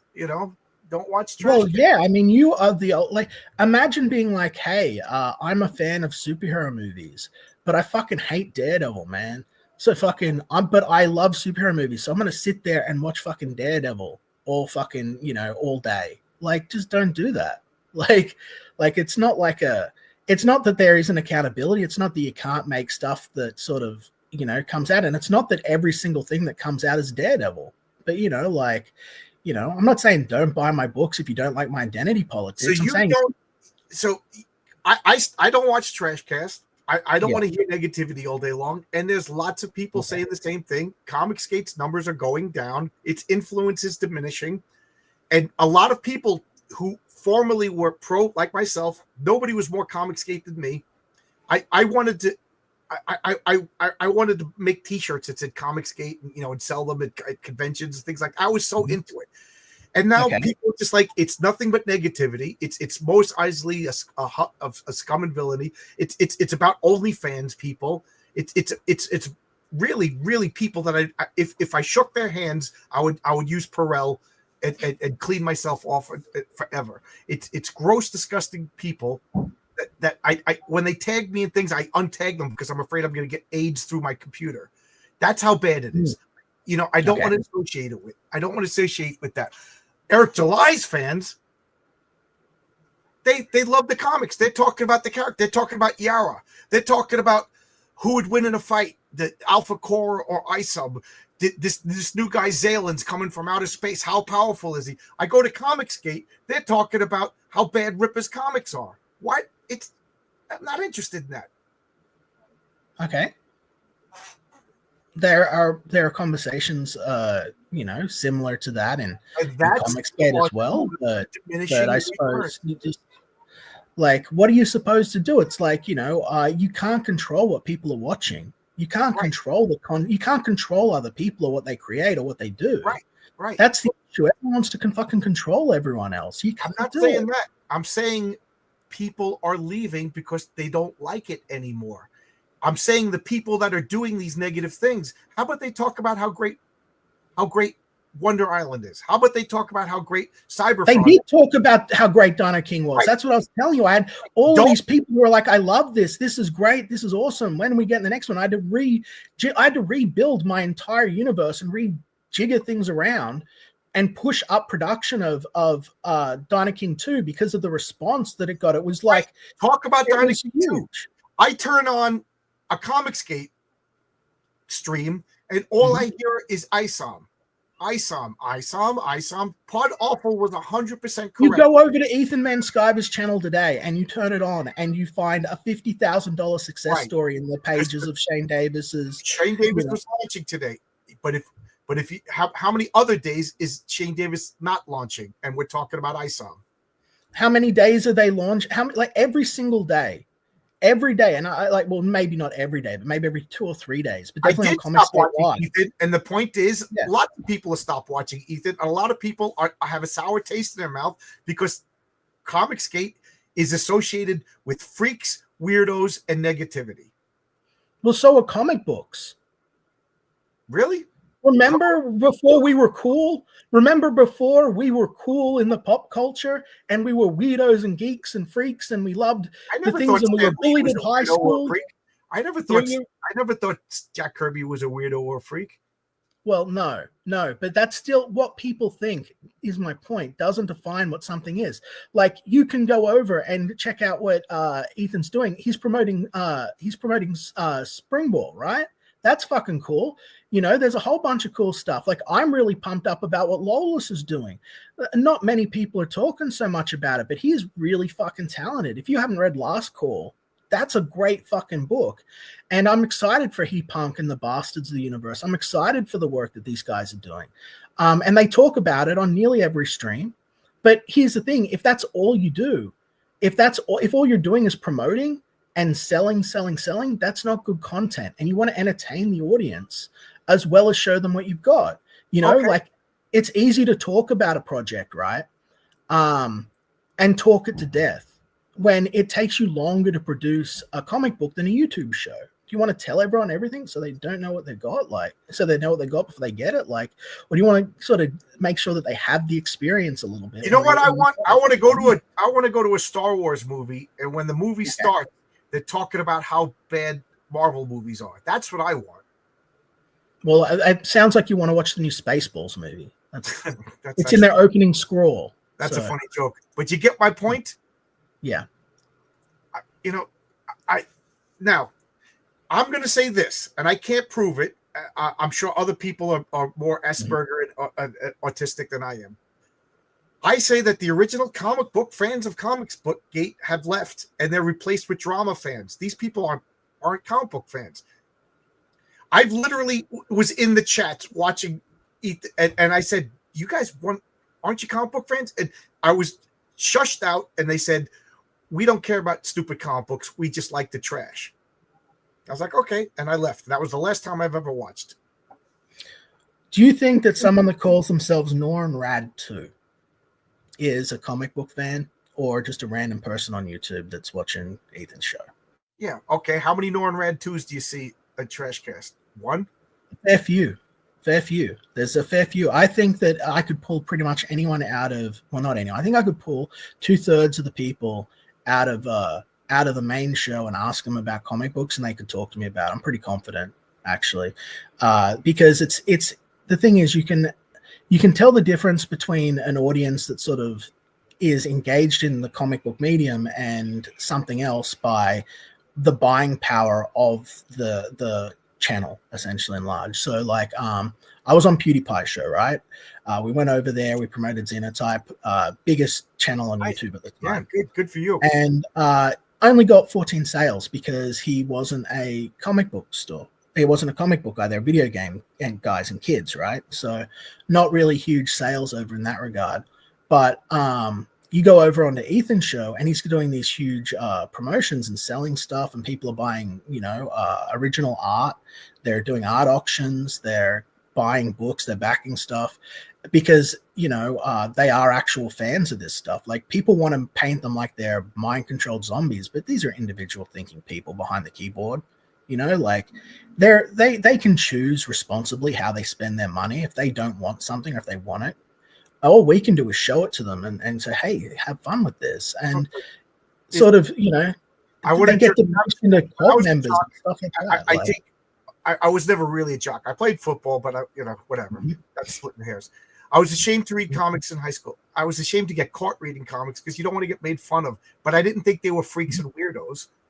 Yeah, well, why do you think people make fun of people that read comics? You don't want to be a nerd. Because girls didn't like comic books and you wanted to get a blowjob. So you hid the fact that you read comic books. It didn't mean you were a pervert. It didn't mean you were a freak. It just meant you weren't. Well, I mean, that's the thing too. Like, but how much of this pervert and freak stuff is really our business? Like, are you off there subscribing to OnlyFans? Like, no, but it's being talked about. Okay. People are going to talk about everything, but it's like, the people that are doing this stuff, they're people too. Drifting off Comicsgate to sell piss porn. No, you're talking about Mint Salad. Do you know Mint Salad is an artist? Do you know that Mint Salad wanted to be an artist, and that was sort of a big part of her life? I didn't know that, but I know he gets pissed on. Well, I don't know. I haven't seen it. I've heard all of the regular stuff about it, but like the first conversation I had with her was her talking about, before I knew any of this, right, was her talking about how she wanted to be an artist and people didn't pay attention to her and stuff like that. But you knew who I was talking about. That's funny. That's of course I do. Of course I do, because it's everywhere. It's like people trying to use it to smear. It's like, but she's like, hey, she want to do stuff. Now what she's doing is getting eyeballs on her artwork, and she's making art, and it's like, who are we to judge her? She's getting eyeballs on her vagina. That's what she's getting eyeballs on. Okay, if that's what people want to go and watch and what they pay to do with their money, who am I to say what they do with their time and their money? Like, it's a free country. We're not living in some fucking backwater redneck fucking bullshit, third world country where it's like fucking, women can't do what they want with their bodies. Like, fucking, she can do whatever she wants with her life. And do I think that that's, should be sold and marketed as a comic book? Not really. But that's not what she's doing. She's doing an OnlyFans account. And I think that if you go and watch her comic book reviews, and give her a fucking chance as a human being. Okay, so let me ask you this. I think she's pretty good at her reviews. I think she's one of the better, more critical people for reviewing. Oh, her views. Okay, I misheard her reviews. Her reviews of her stuff. It's like it's easy to dehumanize someone and go like, oh yeah, she does fucking OnlyFans. Well, it's like, okay, but like she's trying to do other things as well. She's a person, like no reason to be a prick. Am I off on this? Like, am I? Now, was in the. Like I said, you were there. You were one of the people who created Comicsgate. Matter of fact, you created Comicsgate. Apparently, yeah. Wasn't Comicsgate supposed to be a reaction to the degeneracy and the freakness in the mainstream market? It was a pushback against the load quality and the basically the shit state the comic books found itself. All the weirdo sex, gender identities, and freak. It was a Christian. Ultimately, the control system that people had put in place to keep people out based on their politics and because what might not have been super obvious to a lot of people. So being pro-Christian, pro-conservatism had nothing to do with Comicsgate. Sure, it does. I'm a Christian conservative. So, but a Christian conservative who agrees with autistic girls getting pissed on by a micro penis. oh, I don't agree that, anyone should be pissed on, but I also realize that I'm not in their bedroom and they are free people and we live in the United States. Well, then you're not a Christian conservative then. What a load of bullshit. Of course I am. Oh, who says it's okay for girls to sell their bodies and get pissed on? How Christian and conservative is that? Which church do you go to that says it's okay to be pissed on? Okay, let's talk religion, okay? So, who did Jesus come to save? Not people who get pissed on for money. What a load of bullshit. What a load of bullshit. Jesus came to save everyone. And the people that needed him most. I don't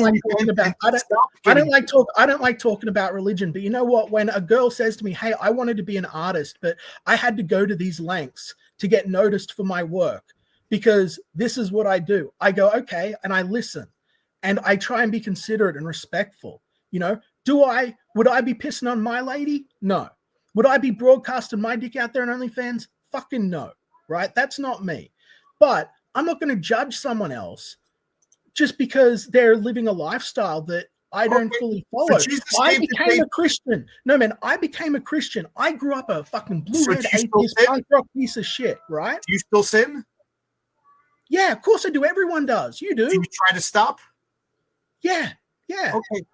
So she's tried to stop getting pissed on? I think it's pretty easy to try to stop getting pissed on and selling it. Is she a Christian? Does she adhere to our values? No, but she's co-opting a Christian movement. It's not a Christian movement. It's a movement where Christians are welcome. Yes, no, it is not. That's some Michael Miller Edwin bullshit. This is a place where people are not like persecuted for their beliefs. Right? This is a place where, like, as a Christian, you can exist. Monkey man, he keeps trying to stop getting pissed on, but he keeps getting pissed on. Do you live in New York? Because I almost got pissed on in New York. Oh my God. Comicsgate is not a Christian movement. It's a place where Christians can come, conservatives can come. They don't have to be judged or pushed out, or they're not going to be really like. Not a Christian movement. It's got Christians in it. Just like this is what I'm saying, where I'm saying people saying people got pushed out. It's like, just stand your ground and be you. If there were a whole bunch of Christians in here and they were louder than everyone else, it would be more Christian. And you could say, oh, well, we're walking away, we're passing judgment. It's like, well, then who are you trying to help? What are you trying to do? Captain Cummings was a Christian, Okay. And he's really the guy that founded Comicsgate, Yeah, he did. He did. Right? It was supposed to be a reaction to the degeneracy in Marvel Comics. But the degeneracy. I don't think that it was just about the degeneracy. I think it was about the identity politics, and it was largely about at the time multiple Facebook groups with heavily left-leaning creators who were in with editors and editors, mind you, who were costing people work, who were bulwarking things and aging people those are called based on their talent. Don't they have whisper networks in Comicsgate now? If you're saying it's the King's Room, I can tell you with 100% empirical fact, swear on my heart, Scout's honor, there is no whisper network. Yes, I was there. 100%. You're there is not. I went over the room. I've seen it. There's not. You're being a sophist again. I'm not being a sophist. I'm telling you, I am a Comicsgate king. I'm in the places where these guys are. There is no whisper network. There is in other levels of Comicsgate that I've seen, and it's fucking sickening. Well, that's because they don't trust you and that you're not in it. But there's whisper networks. Okay. It was coordinated to get rid of to get rid of the Dungeoneers. Yeah. Unhinged says he's part of the whisper network. I don't know if he's joking or not. I don't know. He's joking. Okay. I don't know who he is. Okay. He's an all right guy. I like Unhinged. Okay. But yeah, no, like it's there is no, like, when I joined the King's Room, there was no, and this isn't me sweeping for everyone. This is from the fucking heart, honestly, man. There was nothing in there about anyone talking shit about anyone else. In fact, they specifically said, don't do that. That's not what this is for. When other people brought, things up, like they were, oh, I'm annoyed this person said this. They're like, that's not what this is for. Don't do that. This is just about promoting the books and lifting each other up. And that's what it's for. Right. And that's what the Kings are focused on. That's what Graham Nolan, you mentioned him. That's what he's focused on. Aaron Lopresti, you've got Artie Bear, all of these guys. Like, And as for like Unhinged, don't take it personally that I don't remember. My memory is shit. I'll probably remember your book. What book were you promoting? I apologize that I didn't remember you. But maybe, yeah. There's a couple of guys that were like, dude, we talked for like 2 hours. I'm like, sorry. Yeah. I just want people to realize, and this is my thing, right? Like, not everything is an absolute. Not everything's going to come. I'm not a politician, okay?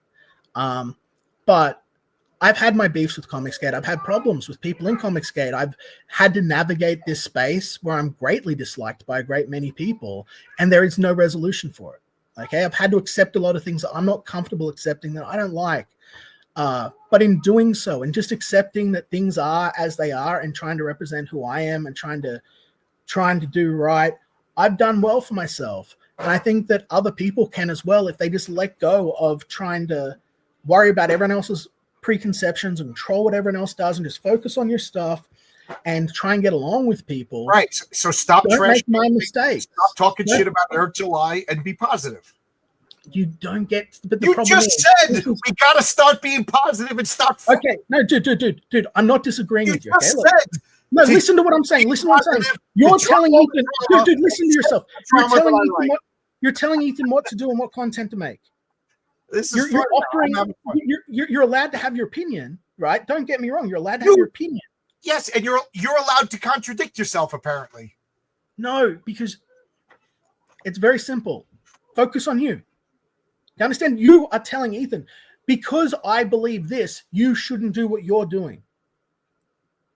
And it would be better. That's cool, but that's not your worry about. That's Ethan. That's what Ethan worry about. I'm not being positive. Yes, I this weekend, I don't know what's wrong with me. I think it's war. I have that effect on people. It's not you. It started Friday. I woke up in a piss mood and I just wanted to fight with people. I don't know what it is. Sound engraver. I'm flawed. I absolutely 100% agree with you. So, but I guess the point is, this can help a lot of people, and it has helped a lot of people, and it will continue to help a lot of people. And Comicsgate, regardless of whether people want to dump it all on Ethan, is still a fan-first initiative. It's still the fans. They matter. They outnumber the pros 1,000,000 to 1. People that are, as we have seen, you, Don. You were in the military. I saw that picture today. I wouldn't fight with that cool, handsome motherfucker. I don't know. Do you know Don? That's a good guy. Don blocked me for no reason. I don't understand. I like Don. We were talking casually, and then I literally turned my Twitter on one day. I was going to give him work, and I was blocked. And I thought, what the fuck happened? Like, I don't know what happened. Yeah, it's funny. I find myself blocked by people. You know what?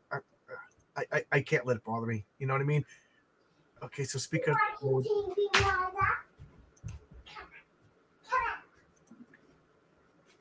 So. The fans, right? People in this chat are saying that they're done backing books. Okay, so because certain people that were popular didn't fulfill or whatever, everyone feels burned, and that's fine. I've done my best to try and offer solutions. Okay, but at the end of the day, I am not responsible for the business. What are your solutions? What are your solutions? Well, when Jimmy Reyes backed out, I offered to publish and fulfill his thing for him if he just gave me the things. I didn't have to do that, but he didn't take me up on it. The same thing with Rob Hunter. I said, okay, I'll take time out of my fucking day and I'll try and do what's right. And just let me know what's going on. If you send me the stuff, I'll print it and I'll do the filming. I wouldn't take any money for it. I would have just fucking done it to try and do right. I've tried to do fucking right to help the movement be as healthy and robust as it can. But I'm one guy in the middle of fucking bumfuck nowhere, Australia, right? And I can't do that if people don't take me up on my office, right?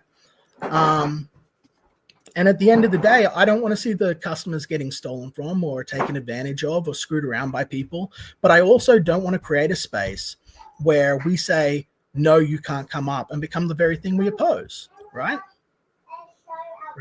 Oh, great. Here we go. Okay. You can say I'm a liar about that too. Just don't search too hard and find all the screenshots. I was on Lawai. Try Xenotype PewDiePie, maybe.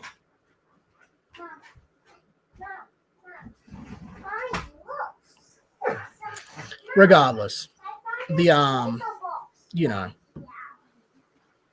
where are we? I forgot my point now. I know it.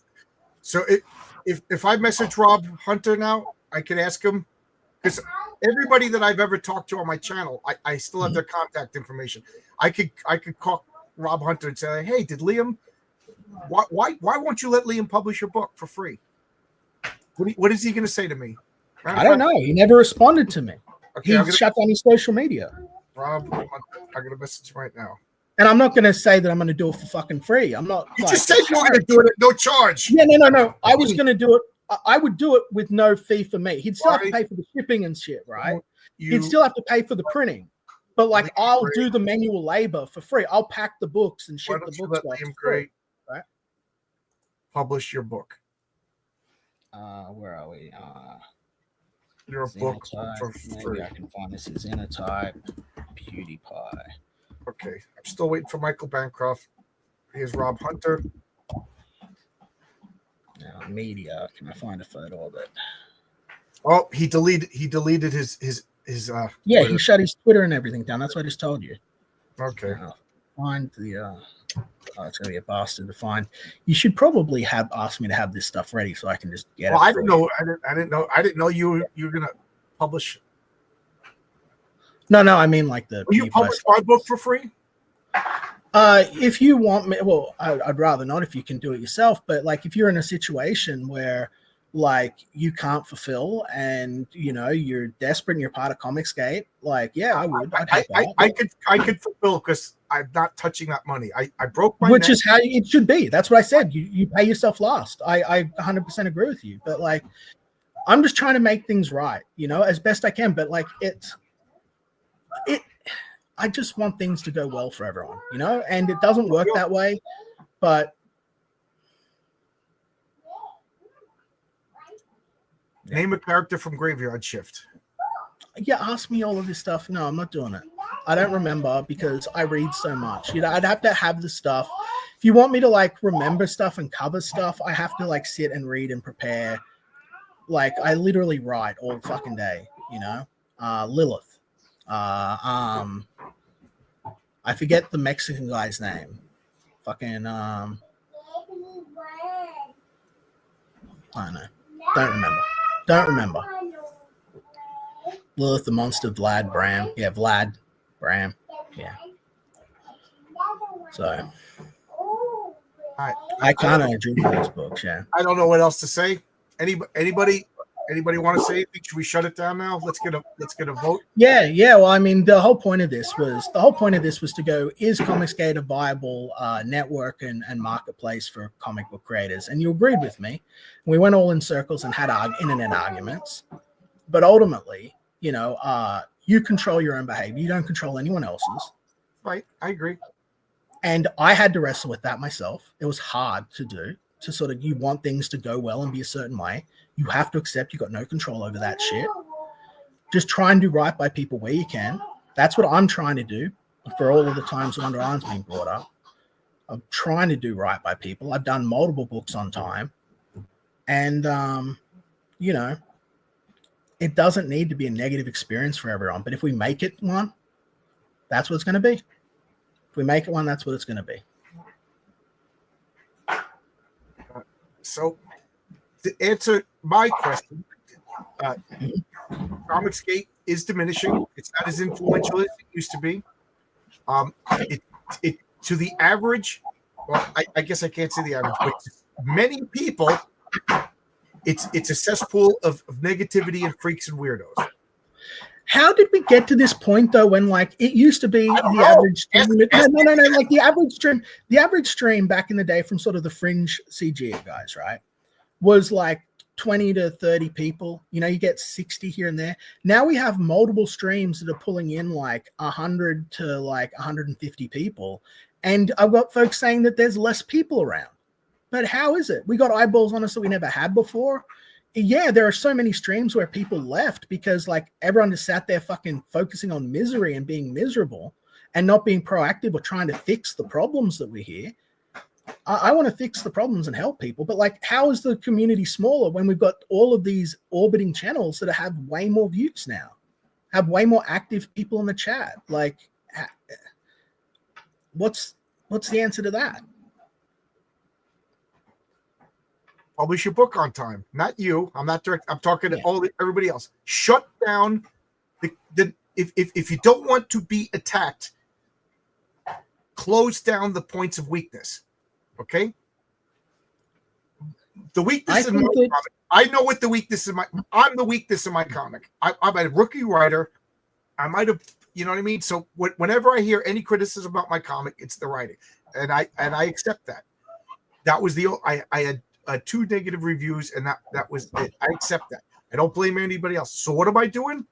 I'm trying to make sure that my stories are better. I hired an editor to help me out. I'm improving my game. Now, if your main criticism is that your books are late, and again, I'm not talking about Wonder Island, I'm talking about other people, fucking finish the goddamn books. Shut them up. Give them nothing to complain about. Shut them the hell up. The biggest problem with Eric July is he was saying, are you tired of late books? You tired of campaigns that don't fulfill? Fulfill your campaigns and speed the fuck up. Shut down your critics. Nothing is a better offense than a good defense, just like nothing is better defense than a good offense. Just do the right thing. Shut them up. And that way you could look them in the eye and say, my book's all fulfilled. Everybody's got everything. Everybody's happy. Did you? And if you feel that Eric July is attacking your business, then whip up your business. Whip it up. Complaining about that guy attacking your business isn't solving your problems. But it is creating content for his channel that has right. new eyeballs looking at his work. And it's attracting drama fans. I never said Carmen America was a degenerate. I don't know. I don't know if that's true or not. No, I said that people have been at me about the Carmen America thing because I don't like lady superheroes, you know? I feel there's a whole bunch of them. And I was like, not wowed with the Carmen America thing. And then all of a sudden that meant I hated Tim Lim and that I called him a degenerate. I wanted him to fail. And it's like, no, I just don't think that they're largely as successful as male-led superhero books. And I think that's supported by Time studies and but like people, again, just stirring shit. Before we go, man, there's one thing that, I think we should do. And that is, can you tell me a bit about your comic? Before you go, let's actually close out on some comic talk. I don't know anything about your character besides he's white and purple and sort of in these purples. Yeah, what's that? According to EBS, he wears lavender, so he's criticizing my comic and he doesn't even know anything about it. Again, I didn't expect this, so thank you. I'll bring out a comic. Well, this is why we're ultimately here. At the end of the day, I don't know if you can still hear me, but we are all comic book creators, right, man? I am here. My comic book. Oh, what am I doing? You can tell I'm sleepy. I got the page loaded over here, and I'm doing this like a freaking amateur. So this is my comic book. It's called Heroic Tales. Yeah. I call it a love letter to Bronze Age Blue Sky comics. Meaning, if you didn't see it happening in the 80s, it ain't gonna happen in my comic. So yes, there's sexy girls. Yes, there's violence, but there's no nudity. There's no cursing. There's no. I want to draw the line at unnecessary gore because next issue might have some unnecessary gore. So so forgive me for that. But look at this art. I'm goofing on this character is called Mary Sue.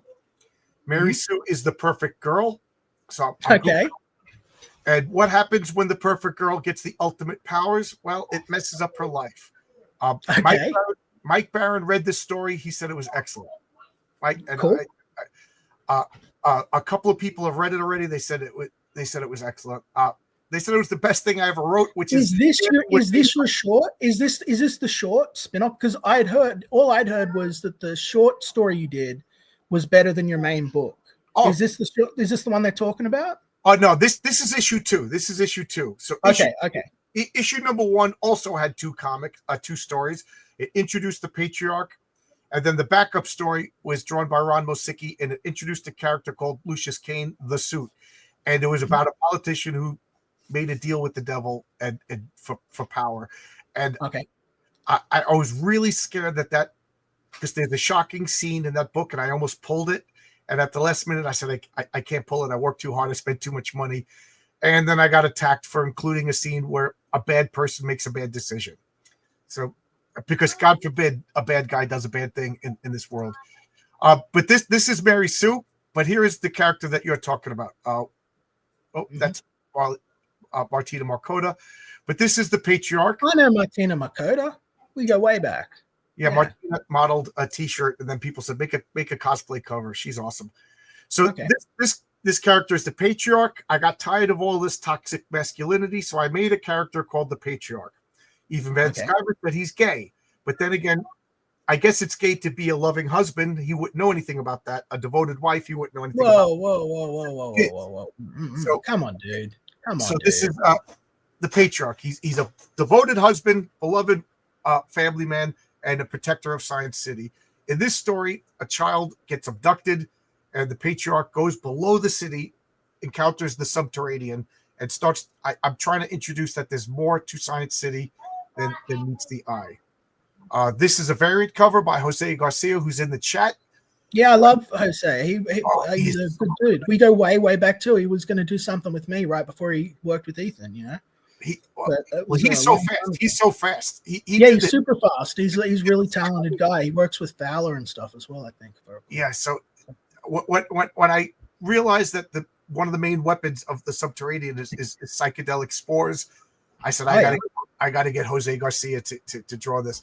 And then Mary Sue. Nobody draws hotter girls than Josh Howard. So Josh Howard did the variant cover, and then here's the cosplay cover that it just evolved from fan demand. Who am I to argue? People want to look at Martina Marcota, and I can't say that I disagree with them. Here's inside pages. Like I said, there's sexy. Word balloons will cover it up a little more. There's the patriarch decides to take a day off, and unfortunately, he turns on the TV and realizes that a kid fell in a well. You know, here is the mayor of Science City. This is the guy that made the deal with the devil. So he's a bad guy. Patriarch, is he his like main? Is he his like? Is he like Lex Luthor? He's main guy. That's He like they call him the suit because he's always wearing this suit. It's based on. I'm laughing at myself because I'm a retard. But I went into a used clothes store when I was broke in Albuquerque, and I bought a suit for a job interview, and I put my hand in the pocket, and there was a little, those inspected by.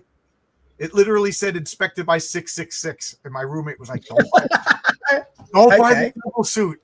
And I said, "I got to buy the devil suit." And I bought the devil suit, and I didn't get the job. So that's what this character is inspired by. And this is interior art. This is Mary Sue. This is the Trials of Tribute. This story is written in flashback as she's dying.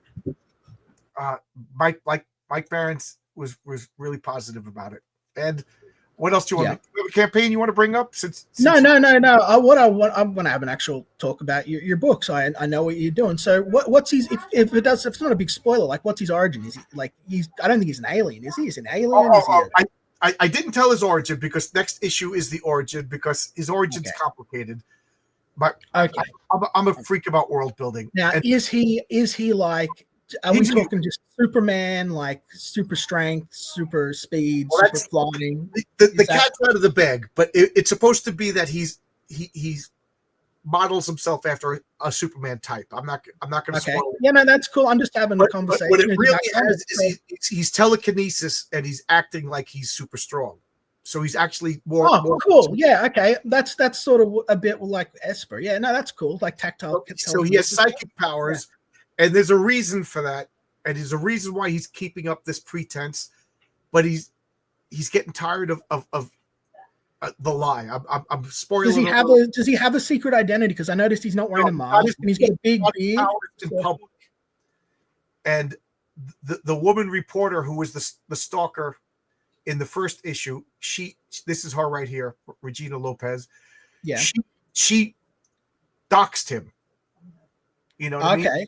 Because she was there when he got his powers. She knows his real that's interesting to have like a character that's been exposed by the media for who he is, like straight away as part of the base sort of story. Look at this. There's consequences of being doxed. Yeah, of course there is. And it sucks. look at the wife. She's disfigured. I see now. Yeah, burns and stuff. Oh, that's horrible. Yeah, so there's reasons why the family They hide. They're off the grid. He doesn't have a cell phone. They homeschool. They homestead. Nobody knows where he lives. And he's the Liam Gray of superheroes. So he's a conservative. He's a Christian. he homeschools, he homesteads. He doesn't even. You're going to see in Patriarch #1. He doesn't even use money. He pays in gold. He uses his power to find gold because. Okay. Cool. Yeah. That's interesting that you're doing stuff with the world builder, man. And so, like, have you got like a sort of set story arc plan for this? Like, is it or is it just you're going to keep doing it as an ongoing thing until the story's told? It's an ongoing thing. I have an ending planned, but let's hope that ending is farther away than sooner. You know what I mean? Mm-hmm. Like, I wanted to make a bunch of issues. I have 5 issues. I have 3 issues scripted, 5 issues plotted, and up to 10. Written in some form or another of where it's going. Mm-hmm. But also, and you're doing like 48-page books a pop on your thing? 40 pages. Heroic Tales #1 is 40 pages. Heroic Tales 2 is 40 pages, but $10 and it's shipping in 2 months. I want everybody. You're doing it for $10. How many do you? I suppose you said you're doing it as a passion project. How many copies do you usually sell? I'm an electrician. Don't worry about me. I'm doing pretty good. But I'm not. Each issue, I want to raise enough money to pay for the next issue. I'm not making a dime. Yeah, that's the goal. You know what I mean? Have you been able to pull that off? Like with the first issue, the first issue, I laid out all the money on myself. And I raised just over $8,000. Yeah. Now, were you able to make it back and cover the shipping and stuff, or was it a big kick in the teeth? Like, I pretty much broke even because I mismanaged. I hired people that I shouldn't have hired. Yep. Well, I'm sure you could understand that. And then and then I overdid it. I made 5 variant covers by legendary artists. You know what I mean? Yeah. Yeah. No, I understand. Yeah. Now I got a little smart. I was excited to make my first comic. So now I have $8,000 to make this comic. Now this comic, I got the team together. I got the Avengers assembled. I'm working with these people that I Oscar in the chat was one of them. So I have, and now I raised 4,000, but you know what I mean. So I have enough to make issue 3, and that's all that matters. Now that's awesome. I hope when I have 3 issues of Heroic Tales, I want to make like a trade paperback. You know what I mean? You put it on Amazon. I have some people that I'm talking to in mainstream. You know, maybe I could do that. I don't know. So maybe I'll make money in a long time. Have you thought about tackling Image? Like, since they've got the offer there, the Image go for that $3,000 and see. I'll lie if I said I haven't thought about it, but everybody that I talked about it said don't do it. But I haven't. There's no guarantee you'll get money on it, and it's not like Larry Niobe's gonna tell you where if you get into mainstream comics on the shelves, you're gonna, you're king of the world. You really do have to sell a solid product there, but I still think it's something that you should consider. If you, I'm not ruling out anything. Yes, I was the electrician that worked on your house, Admiral. Yes. I'm sorry about your house, Admiral. Yeah, but no, that seems interesting, man. Like, so issue of Heroic Tale going for I think my pattern is I'm gonna have the same hero twice, and then have another one. So each issue of Heroic Tales has 2 complete stories for $10. So issue 1 had the Patriarch, issue 2 has the Patriarch, and then issue 2 introduces Mary Sue. So issue 3 is going to finish her story that started, and then I'm going to introduce the Raven, and I'm probably going to do another Raven story. Issue 4, I'm introducing a new character that's going to be my breakout character. It's going to be my breakout character, and I'm not. This is actually where like I got to sort of like say like, but man, like you say you've got on issue 4 you're going to introduce this character that's going to be a breakout character, but like look at what happened with me with Dino King, right? Like. I did Dino King. People are saying it's good, man. Dude, but this is what I'm telling you. I did Dino King when I did Xenotype, right? And I thought Xenotype was going to be my big breakout. It was, again, top earning book in Australia. Crowdfunding book in Australia. And, I thought that was awesome. Lucent? Yeah. So anyway, like, basically that was like a big deal for me, and that's sort of what I was focused on. But I did Dino King at the same time, as a sort of companion book to Xenotype, and it's sort of about me becoming a Christian in a way. Like it's not literally me, but it's like a metaphor of what happened when I went to America and found Christianity in a way, and sort of experienced the world I'd never seen. Like because I'm a punk atheist, you know, from a kid. I hated God, blue hair, fought all the time, went to punk shows, and then I was sort of taken in by the. I went through my 20s as an evangelical atheist, and I realized what a dick I was. Yeah, exactly. I was a prick. And then, you know, the worst part about religion is the zealotry, and I know better than you. Yeah. And then I took that and started telling people I was a zealot, telling people I knew better than them. I'm no longer. And dude, and that's what pushed me away from God, right? But then I ended up getting taken in while I was homeless and stuff by the Hieras, who's like the Michelle and Art and stuff, who are like the mother and father of like the lead singer of MXPX, which is like a big punk band. And so like I lived over there with them while I was doing like roadie stuff and everything all around, and I saw this life that they had as Christians, and I'd never seen anything like it. And it was this fundamental moment in my life that I could not even. Like, I couldn't deny it. I couldn't comprehend it. It was just completely different to anything I grew up with, which was fighting and violence, you know? And so I wrote Dino King about that and the idea of, like, having this monster inside you and then, like, realizing you can be something else. So you don't have to be defined by your genetics or whatever everyone makes you to be. Do you have any art you can show me? Yeah, I could. Well, could you go grab me Dino King, please? My beautiful, lovely wife. Now it's not the best art in the whole world, but like I did it and I put it out because I was on the sort of the verge of like, well, this is it. I'm gonna have to close things down basically and focus on the farm and stuff. Yeah. And but I'll release Dino King while I'm waiting for these other Xenotype 2 to be finished because I'm trying to get more of it done before I bring it to market, you know. And here's my evidence right here. Somebody's saying I never worked for Marvel. I was the electrician at Marvel. Yeah. So anyway, basically, this is actually pretty smart. So I bring this up. I bring this up though, right? Because like I thought Dino King would be a book that got me like trolled and got me made fun of because it was kind of like Kaiji's kind of like a soft character in a way because you know he's like sort of anti-machismo. Sort of meant to be sort of like a little bit zen. He's kind of my Bruce Banner, you know, but instead of being like an intellectual, he's just sort of like a happy guy. And then like I put that out and it exploded. That was huge. And so like bringing it back to like what you're saying, I had no idea that like Kaiji was going to end up this like this huge, I'll make it big. Yeah, this hugely popular character. Like I had no idea people were going to read this and fall in love with the story and everything so much, and so like I was like, oh my god, who did the art? So you drew it. So yeah, it's all my boards and stuff. So so I had other people help with the digital inking and all of that stuff, but anyway, it's all my story. I can't draw, so I'm impressed by anybody who can draw. It was my dream to be a comic book artist before. I've told that story many times. It was my dream to be a comic book writer, and now, I you know, yeah. But anyway, it's funny because I literally had a dream about writing for Fantastic Four last week, and I'm like, I guess. You like the Fantastic Four? I've met basically no one that likes the fucking Fantastic. I love the Fantastic Four. They're my favorite. But well, that's cool, man. I'd love to have a conversation about that later. But I guess to bring it back to your comic, where I'm trying to go with this, and okay, people want to know where can they get it. Put your links in the chat. Always be. You can't right now. You can't right now because like right now I've got Total Conquest, which is just I'm not putting a lot of effort into it. I lost my social media hacking; it's a whole fucking annoying thing. But Total Conquest will go to print soon, and then that'll ship off.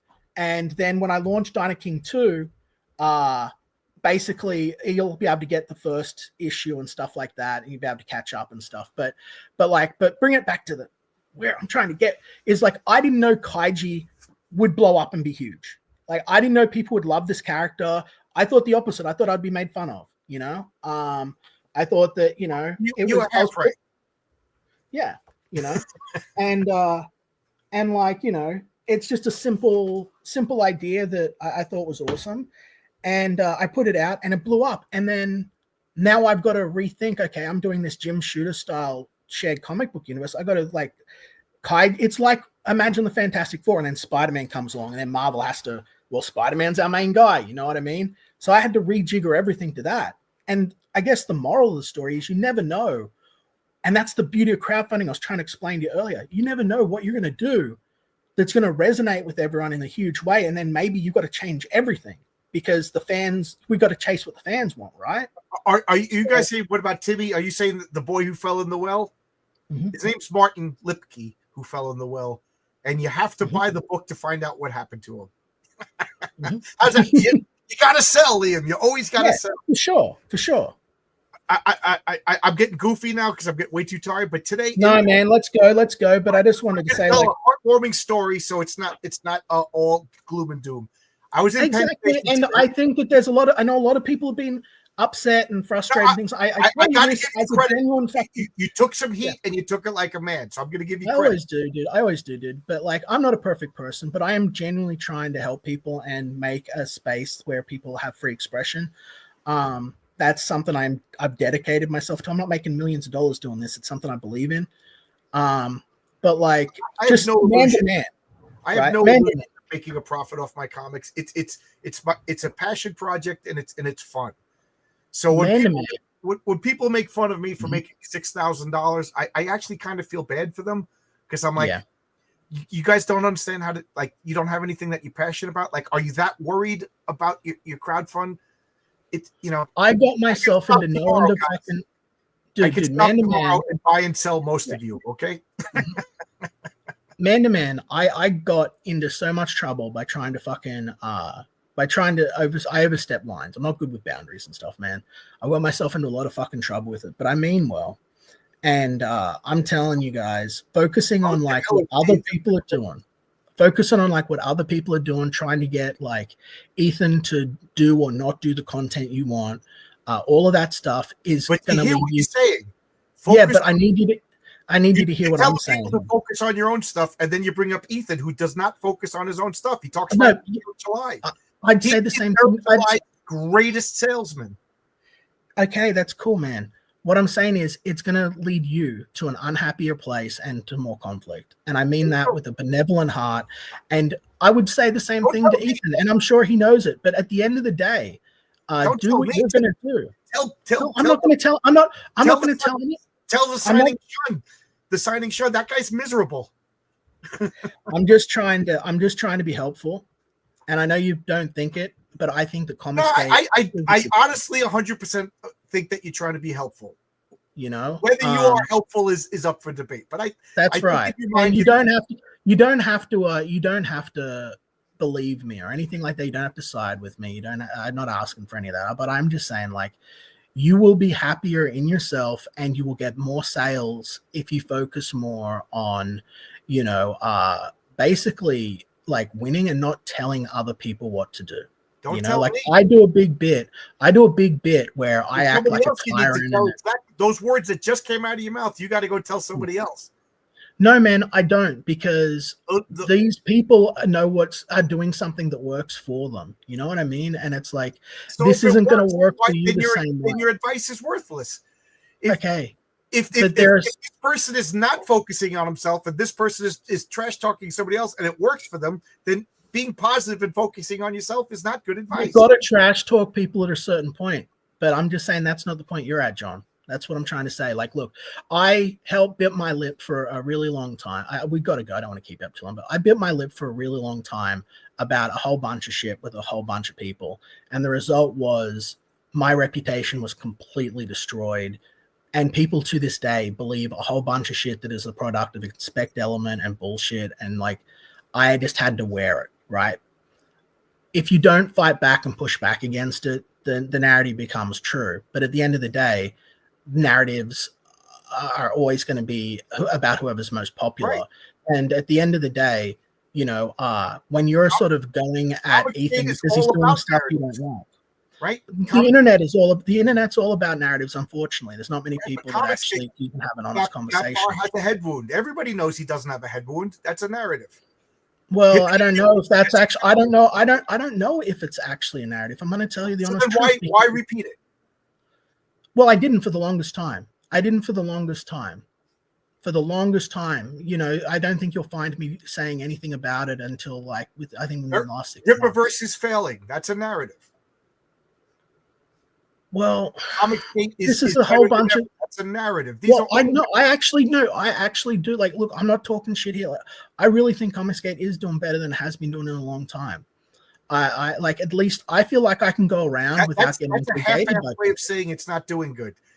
No. I like I said, dude. But at one point, it's doing a lot better.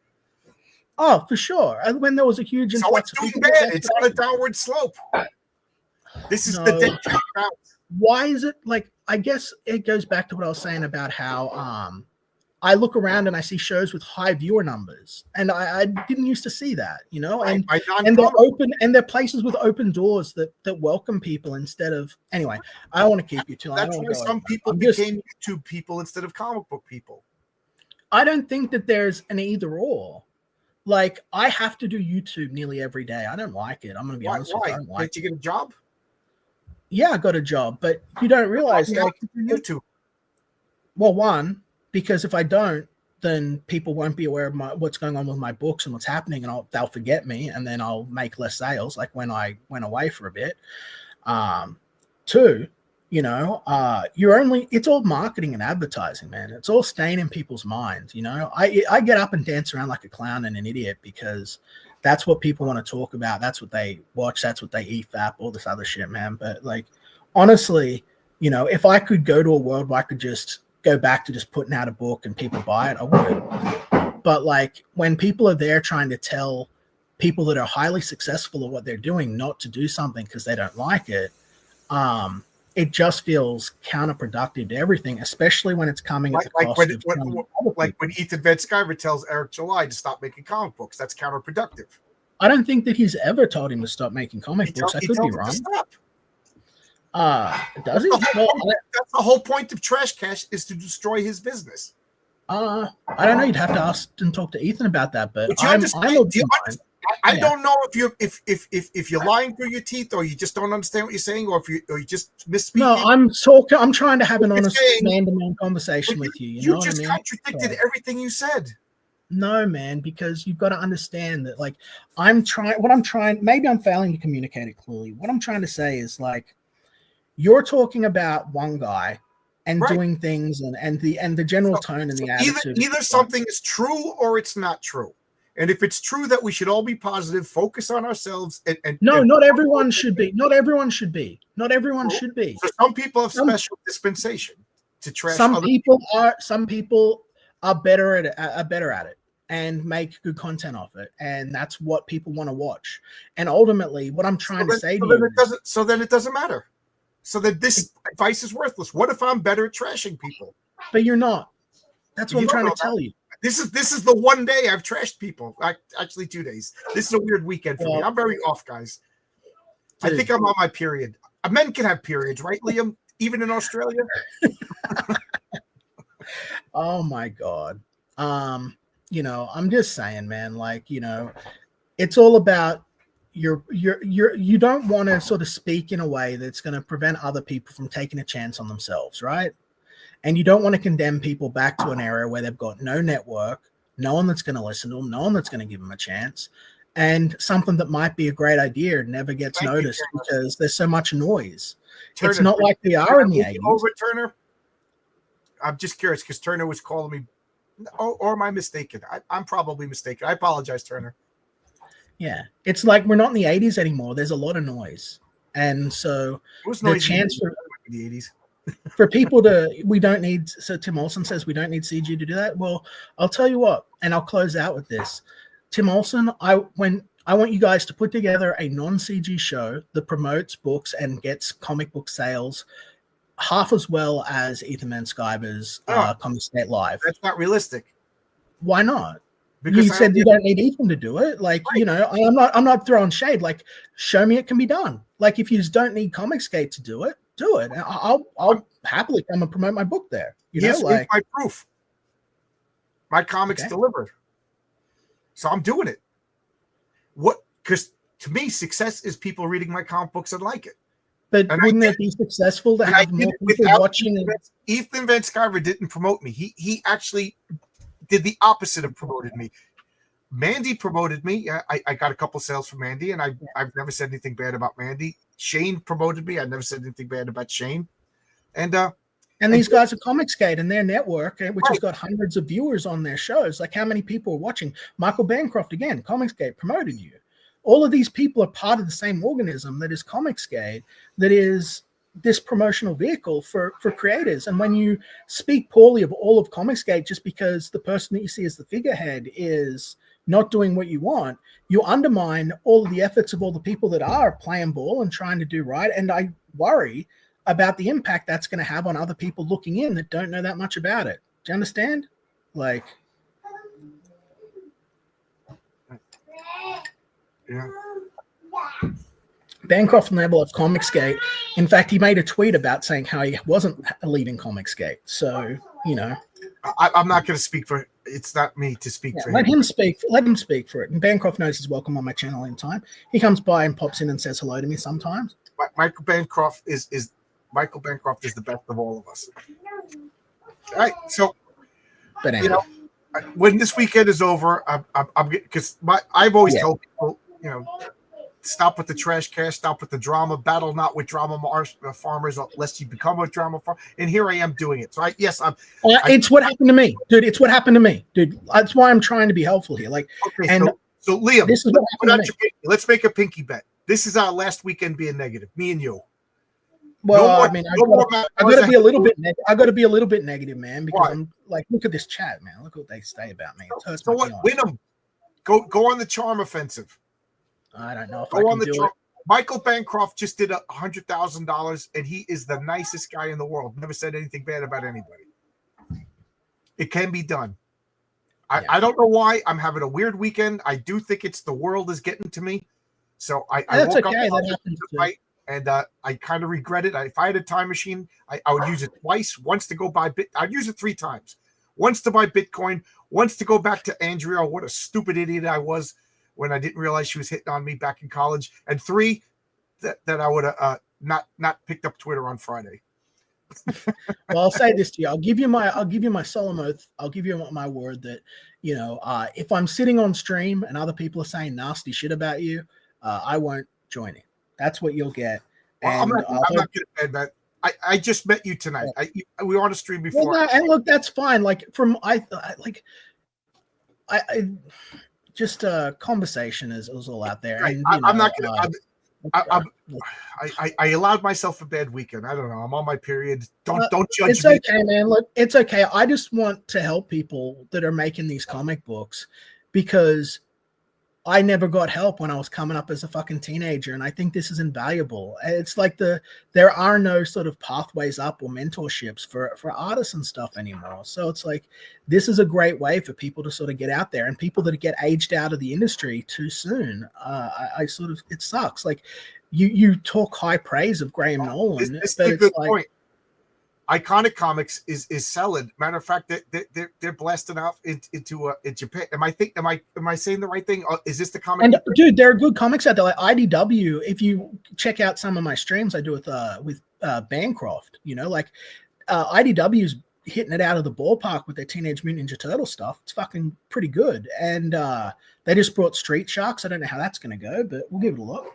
There's good stuff out there, and you can talk about it. But yeah. And look at Yellow Flash. He's got a what $100,000 comic, and he's not Comicsgate. Yeah, but he's also hiring the guy that's causing me grief. His lead moderator is the guy that's been fucking with me, and he's king of the gay ops. So I ain't got no real respect for that. Yeah, but he's not Comicsgate, and he's making $100,000. Yeah, I know, but he has 500,000 subscribers and right. has less than a 2% conversion rate on his sales. So I'd say that's $100,000. It's pretty good. I mean, yeah, it's good. Don't get me wrong, but it's about understanding the scale of business. And if you're just doing it as a hobby or whatever, that's one thing I understand. But like, I don't know why he's doing it, but I can't deny the numbers. The numbers are pretty good. Now, I don't know what else to say. I think. Yeah, no, we can just wrap it up, man. Like I said, I just wanted to clarify. So, like, look, Comicsgate's helped a lot of people. We both agree on that. I'm sorry that there are issues and beefs, and there are legitimate reasons. All things can be true. It can help. All things can be true, and it can be used as an attack weapon against other people, and it can chase away comic book fans and replace those fans. All of these things can be true. All of these things can be true, and that's my point. My point is, literally, people in the Trash Cast chat said, "We don't care about comic books. We care about drama."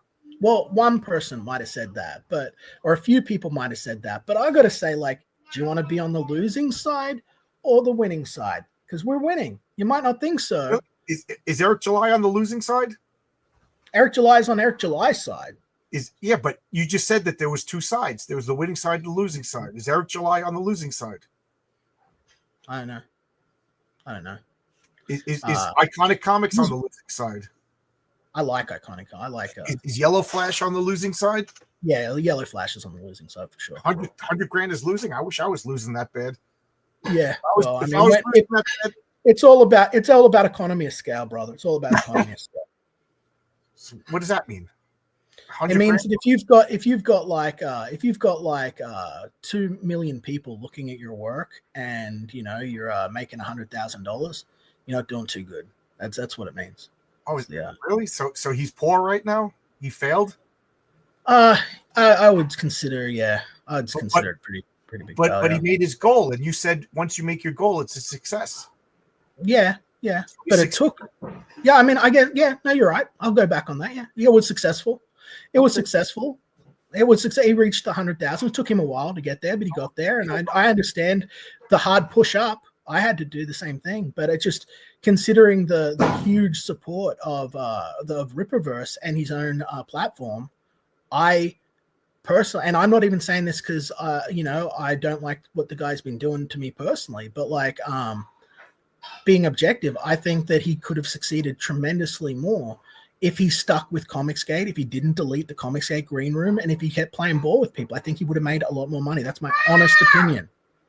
So is Ethan attacking him because he felt spurned like a gay man? No, I think he's attacking him because Yellow Flash keeps going around and making accusations about him licking a urinal and other sort of shit. Well, we saw it. I saw it with my eyeballs. I saw Ethan in person. Are you a Christian? Are you a Christian man? Yeah, that's why I'm not. Yeah, are you a Christian man? No, I'm not Christian. Everybody thinks I am, but I'm not. Okay, so you're not a Christian man. Well, I can't really sort of go anything there. I'll just say everyone has a hard time. Everyone stumbles sometimes. Right. So he'd been going through a lot. Yeah. Okay. Does Matt Barr have a head wound? I honestly am at the point where if you want me to speak on, and this isn't a troll, this isn't a bit, I've interacted with Matt a lot. I believe that there is some damage, yes. Like, I don't know. I have no evidence besides people's accounts. It's okay to lie, but it's not okay to lie. It's not a lie. I'm honestly speaking from the heart here. I think there's something wrong. I honestly do. That's fair. Like, that's fair to say. Based off my personal interactions,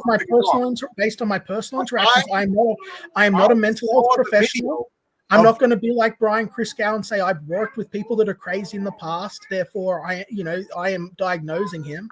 I'm saying based off the interactions. So Yellow Flash is saying that Ethan Van Sciver is a urinal. I saw the video. I saw him doing it. Is that he had his face resting on a metal pipe. Like while he was pissing into the urinal, man. He wasn't licking a urinal. Like, be real. Like, if he was looking at a urinal, I'd fucking say it. You don't know me, but I'd say it. He's not there like fucking licking and urinal cakes and shit. He passed out and had his head at the cigar on party. The metal Brian Criscow was there. I saw Ethan Van Sciver, drunk as an idiot, walk down, sit at the table, leftover cake, and eat it for super chats. I saw that. Okay, it's on video. It's the same video where he says, "John's Long Box, why don't you promote on my channel?" And then when I go over to talk to him to promote on his channel, he yells at me and says I'm being creepy. But then again, maybe I should have eaten the stale cake. So this is a person who eats leftover cake from strangers for super chats. Dude, And then I saw I'm fat right now because I ate all of the kids' leftover Easter eggs, and they make fun of me for that. But I grew up with no food. Yeah, but I grew up with nothing. I don't give a fuck. I'll eat stale cake. You want me to eat stale cake? I'll do it right fucking now. Bring me that stale cake. Bring it to me. Bring it to me now. It's my cake. It's my cake. I bought it. So, you know, but I'm not. So I'm saying I've seen this guy do. There's no difference than drinking Belle Delphine's bathwater, if you ask me. Well, I mean, one's got the Belle Delphine swimming in it. The other one's a little bit crispy because it's been in the air too long. You know. So to back to my point before I went crazy. Yeah. Is Yellow Flash said a true thing? I don't believe so. I think that he literally had his head resting on a metal pipe at the top of the urinal. When people say urinal liquor, they're thinking that means someone that's in there. Like, it's misrepresenting what happened. And I didn't see any licking. Like calling somebody a head wound when they don't have a head wound. Well, yeah. I'm saying, Liam, if you're going to call people out for being a liar, don't be a liar yourself. Yeah, but everything I say is a lie according to the internet. So I can't express an opinion without being lying. I can't change my mind. Well, I'm not. That's the beauty of this. I'm fucking the freedom to say whatever I want and do whatever I want. I can say whatever I want to, but it doesn't mean it's true. Either. Yeah. Okay. All right. I don't think that Ethan Van Sciver was licking a urinal.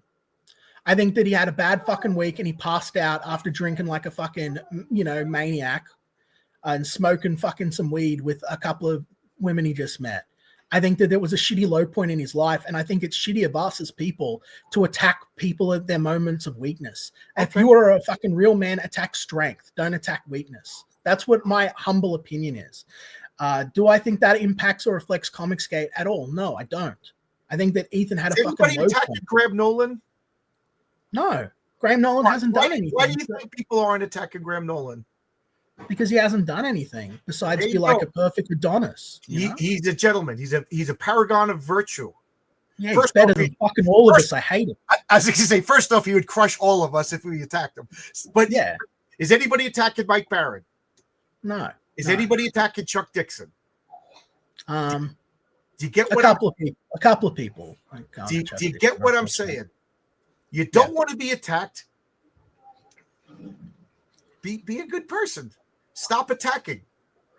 Man, people will come. You don't understand. Like, people will come up with a reason to attack. Okay. Even if there isn't one.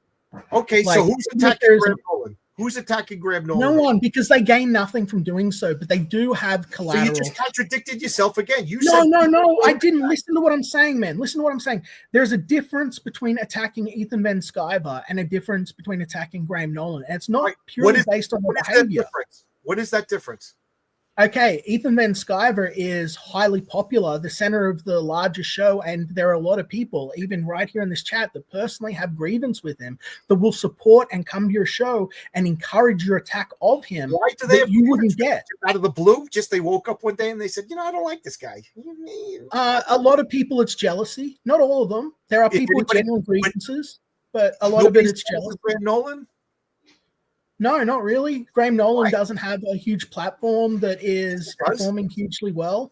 Yes, he does. Yeah, he's got a big platform. You know what I mean? But like, he does graybeards and stuff like that. But like, he's not. The guy created legendary characters. The guy still. Yeah, he's a great guy. He's awesome. Right. I love Graham Nolan. So why is one? When I look at Graham Nolan, I see someone that's everything I'm not. I feel small. He's great. So why is one being attacked and one's not? Just they decided. For no reason? Yeah. Popularity. There's no reason. Popularity contests. Ethan Van Sciver is an absolute saint, and people just wake up and attack him. No. 18 people betrayed him and stabbed him in the back for no reason whatsoever. Why can't you understand that there is a middle ground? You know what I mean? Like, it doesn't have to be one extreme or the other. Like, we're not a court here. Like, are we holding a man on trial for all of his worst moments, or are we talking about comic books? Like, are we like what's going on with? So why are we trashing people? Why are we attacking people? It's just do you think that Ethan would be going after Eric if things hadn't sort of gone down the way that they did? How did they go down? He made a successful comic book company. He could have just ignored them. is that like this will take an hour to get through, and I don't want to end it on a negative tone, but like, there's a lot of bad blood there between everything that happened. There's a lot of ingratitude. People felt burned. What's happened? There are hundreds of hours of streams about on multiple channels recounting what happened. Tell me one thing that I'm not a news detractor in regards to Eric July, and you just brought it up. You told me that. Yes. Tell me something. Okay, like I mentioned earlier in the stream, Eric July came to Ethan Van Sciver asking him about production, asking about how to run things, about asking what to do. He was promoted on Ethan Van Sciver's show for a great period of time. And then when he thought that he could get ahead by throwing him under the bus, that's essentially what he did, which caused Ethan to... Please go and watch these. Like, dude, there are whole streams about this very thing. You're making points and then saying, trust me, bro. I'm not asking for you to trust me. I'm expressing my opinions on things. People can disagree with them, but you can also go and look into the hundreds of hours of content between this feud. And you could probably go back and watch the first episode of Trash Cast. You could probably go right now back to Ethan Van Sciver's Comic Artist Pro Secrets channel and watch. Yeah, you can go back to that first episode of Trash Cast and watch it, and I bet you'll find out why the beef happened between Eric and Ethan. I bet you that's what the episode's about. I bet you. Hey, Katie, how you doing? How you doing, Katie? So, but you brought it up. That's true. So tell me. I just did. Ethan Van Sciver bent over backwards for the guy, did a cover for the guy. And you said promoted the guy on his channel. The bus. How did promoted you throw him under the bus? He said he wasn't Comicsgate. He said that he wasn't involved in all that, and he went and hired Satanists. What do you want? Like, you know, like, of course there's going to be. But what people do, you told me before when I talked about OnlyFans that people, what they do doesn't matter. That we shouldn't judge. That Christ came to save Satanists too. Yes. You see how you flip flop back and forth? No, I'm not flip flopping. Do you understand that if the Sakota sisters came to me and said, "Hey, Liam," I go, "Hello, Sakota sisters," and I would not judge them or condemn them, but you know. It doesn't mean that, you know, if you're out there following around a fucking child in a white van and making like rape jokes about them, that's not a fucking issue. That's a little bit, I would say, a little bit worse than a guy passing out after his fucking wife has a chronic fucking disease. And after years of streaming every single day, carrying everyone else, no one gives him any fucking credit for what he does. He lifts all these people up when he just has to lift himself. Are rape jokes wrong? Against kids, I'd say maybe, yeah.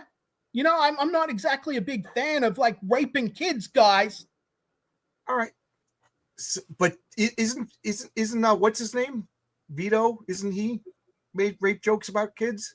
And isn't he Comicsgate? And that's wrong, right? You're looking at Vito on my channel. You're looking at me pulled up Vito, are you? Vito to Pedo. When Frog Tony's been cool with me. I'm the wrong guy. Who's the other guy? Kriegel. Why can't I think? He calls himself John Mallon's number. When they were calling me a pedophile and a rapist, that's okay. These people are Comicsgate. So, do you understand what I'm saying? Everything, I do, dude. But like, you keep going to like these extremes, right? And what you're trying to prove? You said rape jokes were wrong, and I'm trying to prove. You know what? There's also rape jokes that are funny. There are also rape jokes that are funny too. Guess what? It depends. It depends on the joke. Riley made a website that said Matt Bauer is a rapist. That's hilarious. Well, he did it to me, so yeah, I guess it's funny. Well, Matt Bauer didn't think so, and he asked them to turn it down, and they said no. I asked him to take all of the shit where he was doing it to me down, and he laughed in my face. So, I've never been convicted of a crime, and I've never done anything. I've never been unfaithful to my wife. But who gives a shit, right? Who gives a shit? You're jumping all over the point, dude. No, my point is, you brought up rape. You brought up rape jokes. So I'm saying the other CG makes rape jokes. I would say that they don't follow around other people's kids in a white fucking van doing it. I don't know if that's true, but rape. They videoed it and shared it on the fucking internet, dude. Like, Okay, I'll take your word for it. I literally don't know anything about this. That was my first exposure to them. I'm not and a then ripper. I found out, I'm and then not a I found ripper out that they're like young. It doesn't matter. It doesn't fucking matter. My point is, dude, like we're getting all of this caught up in the minutiae shit with individuals. Comicsgate as a whole is a great place to meet people who will promote you and get your book out there. It's done Jim at multiple O'Reilly is a times. rapist. Jim O'Reilly is a pedophile rapist because it's freedom of speech. Is that your point, Jim? Is that your point? Do you really think that this is going to help you? No, I don't. That's why I'm bringing it up. No, Either rape jokes are unacceptable or they're acceptable. And it, you know, if one side could do it, the other side could do it. And I know for a fact the Comicsgate guys, Riley, Frog Tony, not Frog Tony. I keep saying Frog Tony and I'm wrong. Not Frog Tony. At least not that I know of. What's his name? That freak who wears the mask, who has Jizz the Dragon. They make rape jokes. I know, it's really creepy. Kriegel, the other guy, they call people rapists and pedophiles all day long. Vito makes pedophile rape jokes. You said that's wrong, and I agree with you. It is wrong, but it's also wrong when the other side does it.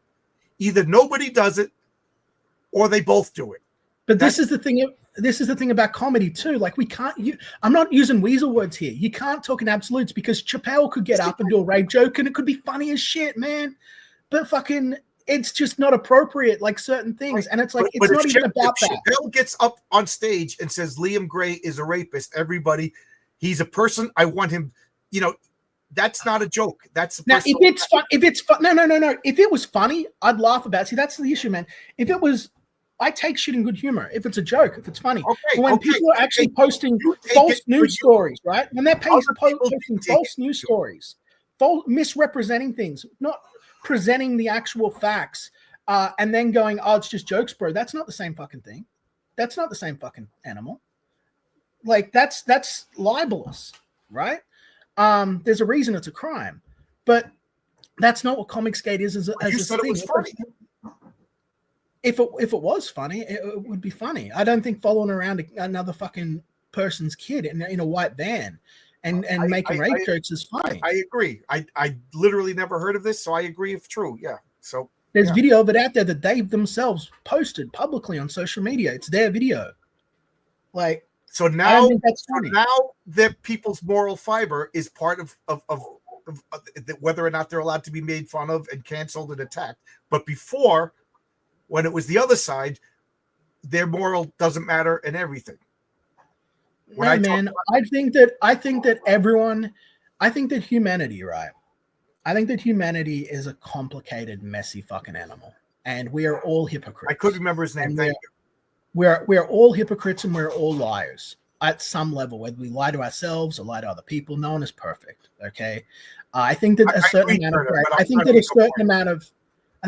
amount of grace is required with people, a certain amount of grace. Okay. And I think that it's not fair to go after Ethan.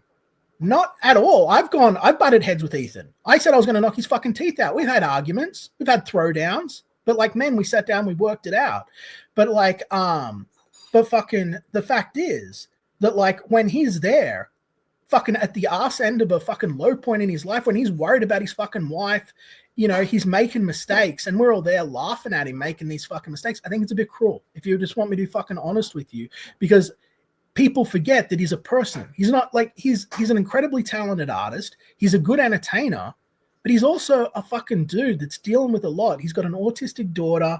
His wife was going through severe medical issues, and he's out there every day propping everyone else up out of the goodness out of his own fucking heart, basically, which no one gives him any fucking credit for. Right? Like, and I know that he tears other people down and he's problematic. He says mean things. Stop. He tears other people down. That's the bottom line. Nobody attacks Graham Nolan because he's a fucking gentleman. You don't really fucking handsome. He's got that beautiful face. All right, but my point being, if you can't take it, don't dish it out. Again, I hope Graham Nolan doesn't get mad at me because I think the world of him. But nobody messes with Graham Nolan. Physically, he can crush you like an insect. Crush you like an ant. Second off, he is a paragon of virtue. Nobody goes after him. Nobody says shit to him because he produces, he delivers, he's a gentleman, he doesn't attack people. Blinding halo. Perfect man. So other people attack, and then when they get attacked back, it's oh you know it's.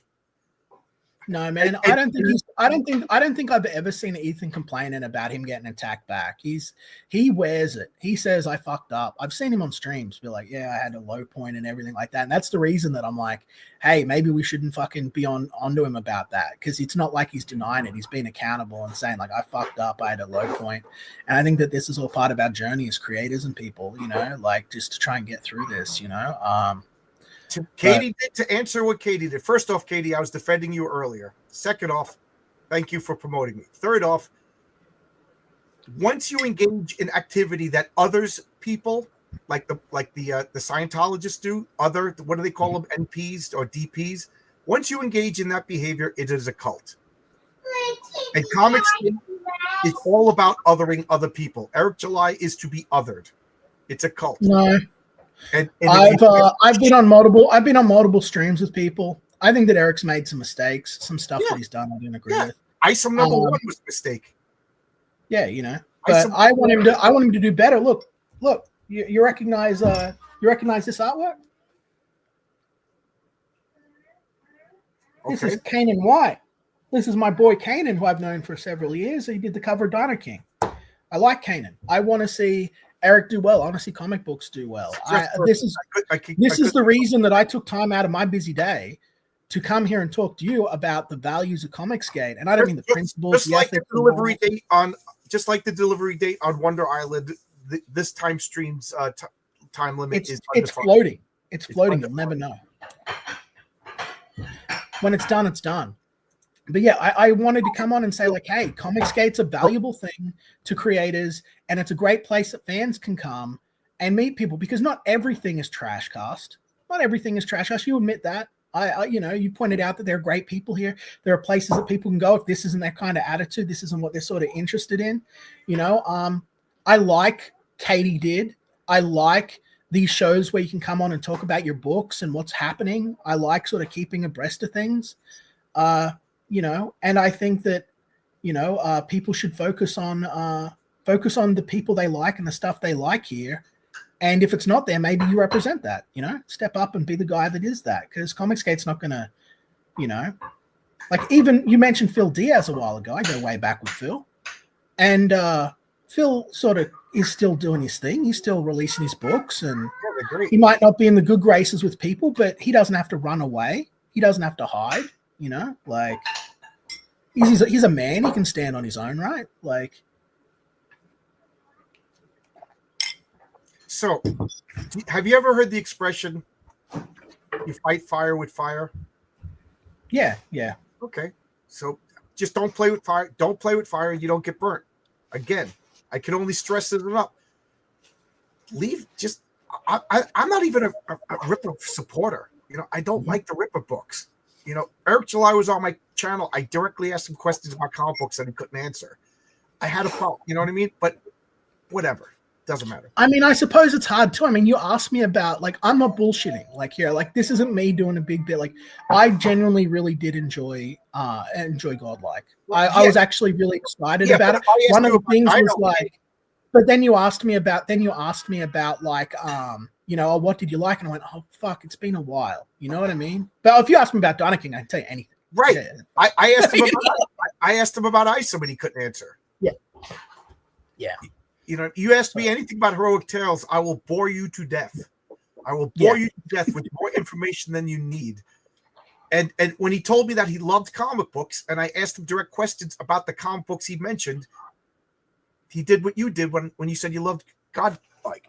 So my bullshit detector went off. There's a guy who just got into comics, and that's fine. Say I just got into comic books. I just got into comics, and I'm excited, whatever. You don't have to be into comic books for 30 years to make comic books.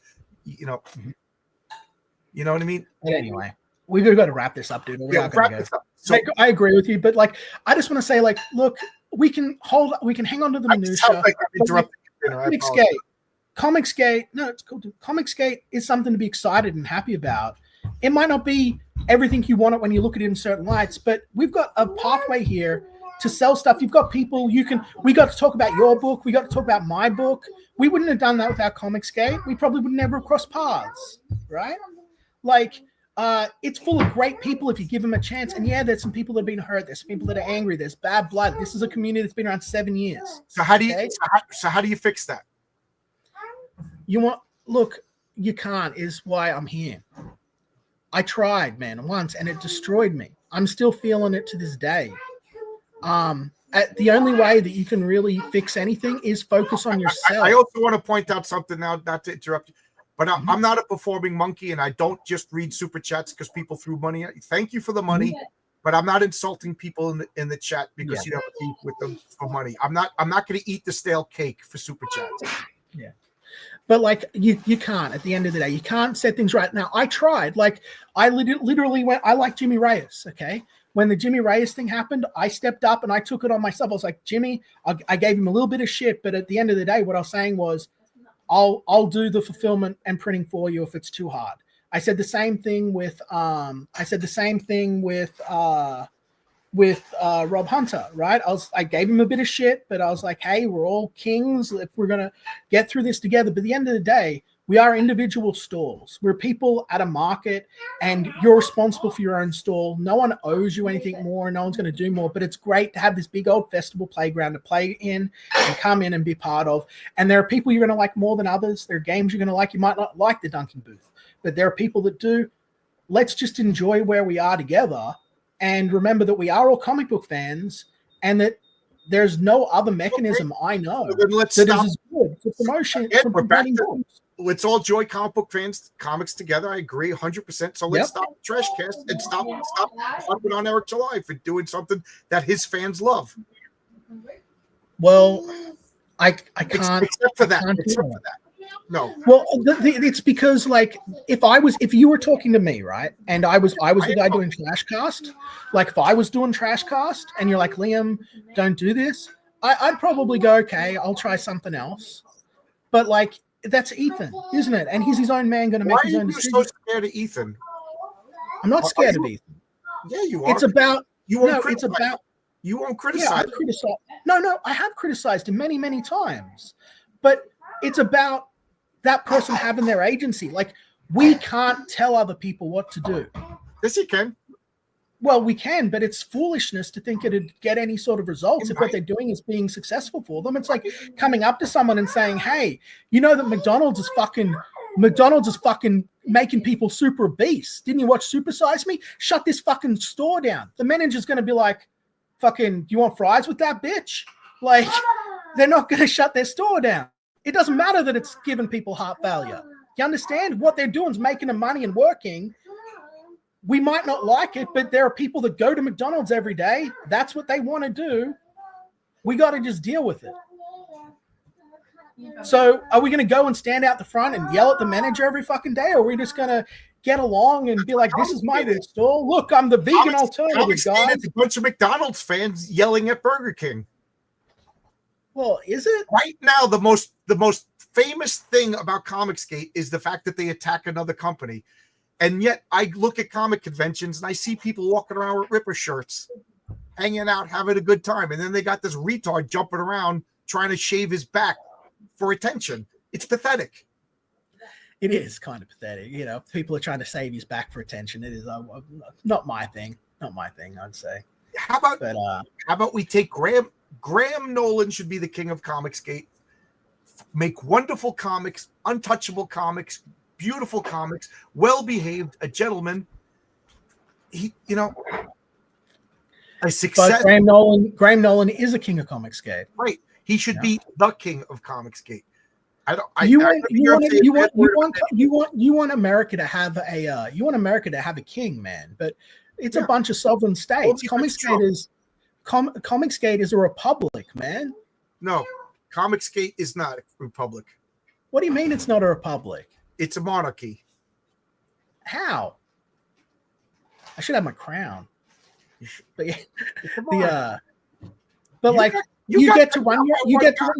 you get to run your own business, do things your own way, Right. Say whatever you want, be whoever you want. How's it not a republic? You're self-governing. You're a group of self-governing individuals working together. It's a feudal vassal state. It's a feudal vassal state. How so? It's a feudal vassal state. It's not a republic. I don't see a constitution. Constitutions are kind of like control mechanisms, I guess. But how we feudal? How you like? How's that work? How are they feudal? You got your little fiefdom. Katie got her little fiefdom. Frog Tony's got his little fiefdom, but they all answer to the Lord of the manor. No, we don't. Oh yeah. If Ethan told you to jump, you would say how high, and don't you? No. I've multiple times told him no. Yeah, and then you were gone for 4 months and in an institution. Yeah, but that wasn't on him. All he did was react to shit that other people were putting out there and other people were doing. The king understands that he can only go so far. Yeah. Regardless, man. Regardless, like no one. I'm not getting marching orders from Ethan and Sciver. I'm not getting marching orders. No one is. Like, and that's not a bit. This is people can say, oh, this they are. I'm telling you, fucking honest to God, no bits, no trolls, no bullshit. He's not giving anyone marching orders. Okay, it's just not happening. It's not how it works. Like, it's not what it's like back there. Like, I'll take your word for it. You're in the king's room. I'm not. I'll take your word for it.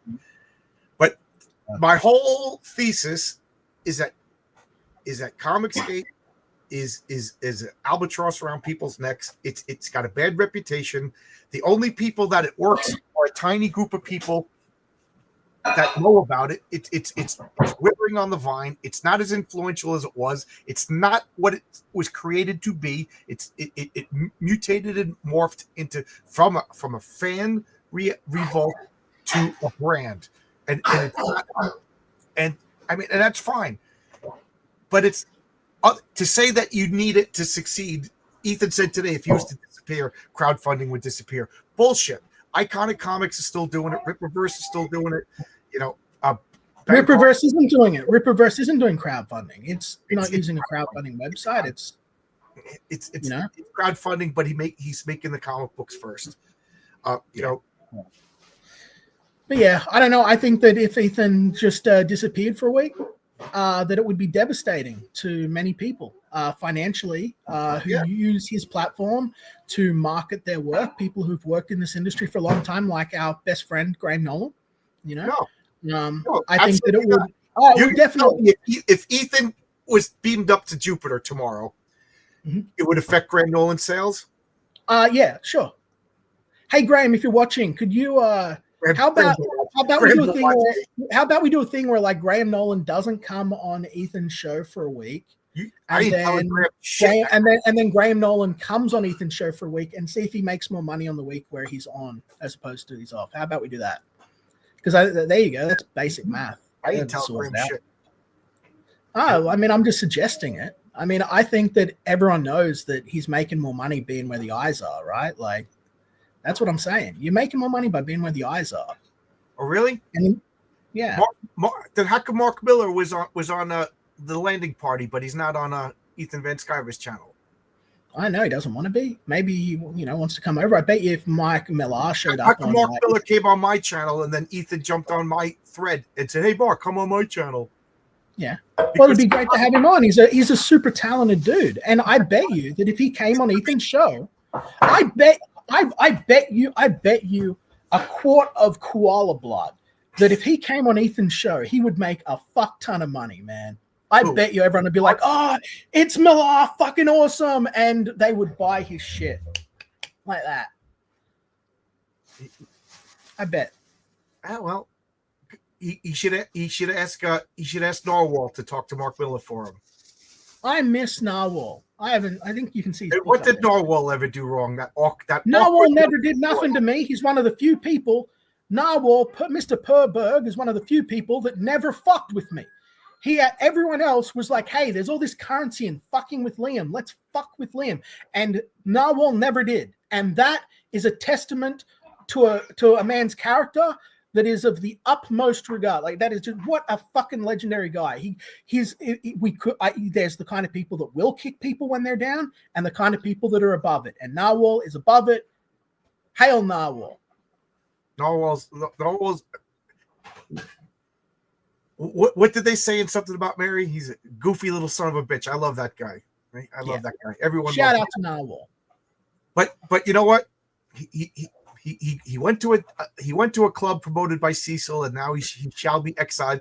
Because remember, Narwhal. If Narwhal showed up in the chat of Trashcast or Comicsgate Live or Comicsgate Kings, if he showed up in any one of those chats and said, "I am appeared, creator of Earthbound, Per Berg, the Narwhal," he'd be sent a link like that.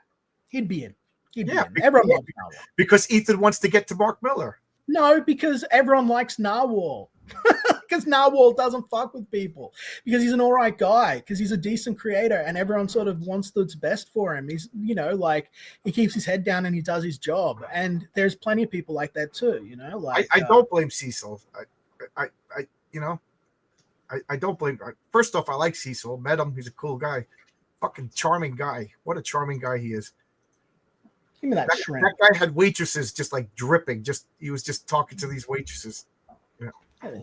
You guys got shrimps? We just got these off the barbie. Hey, shrimp on the barbie. It's true.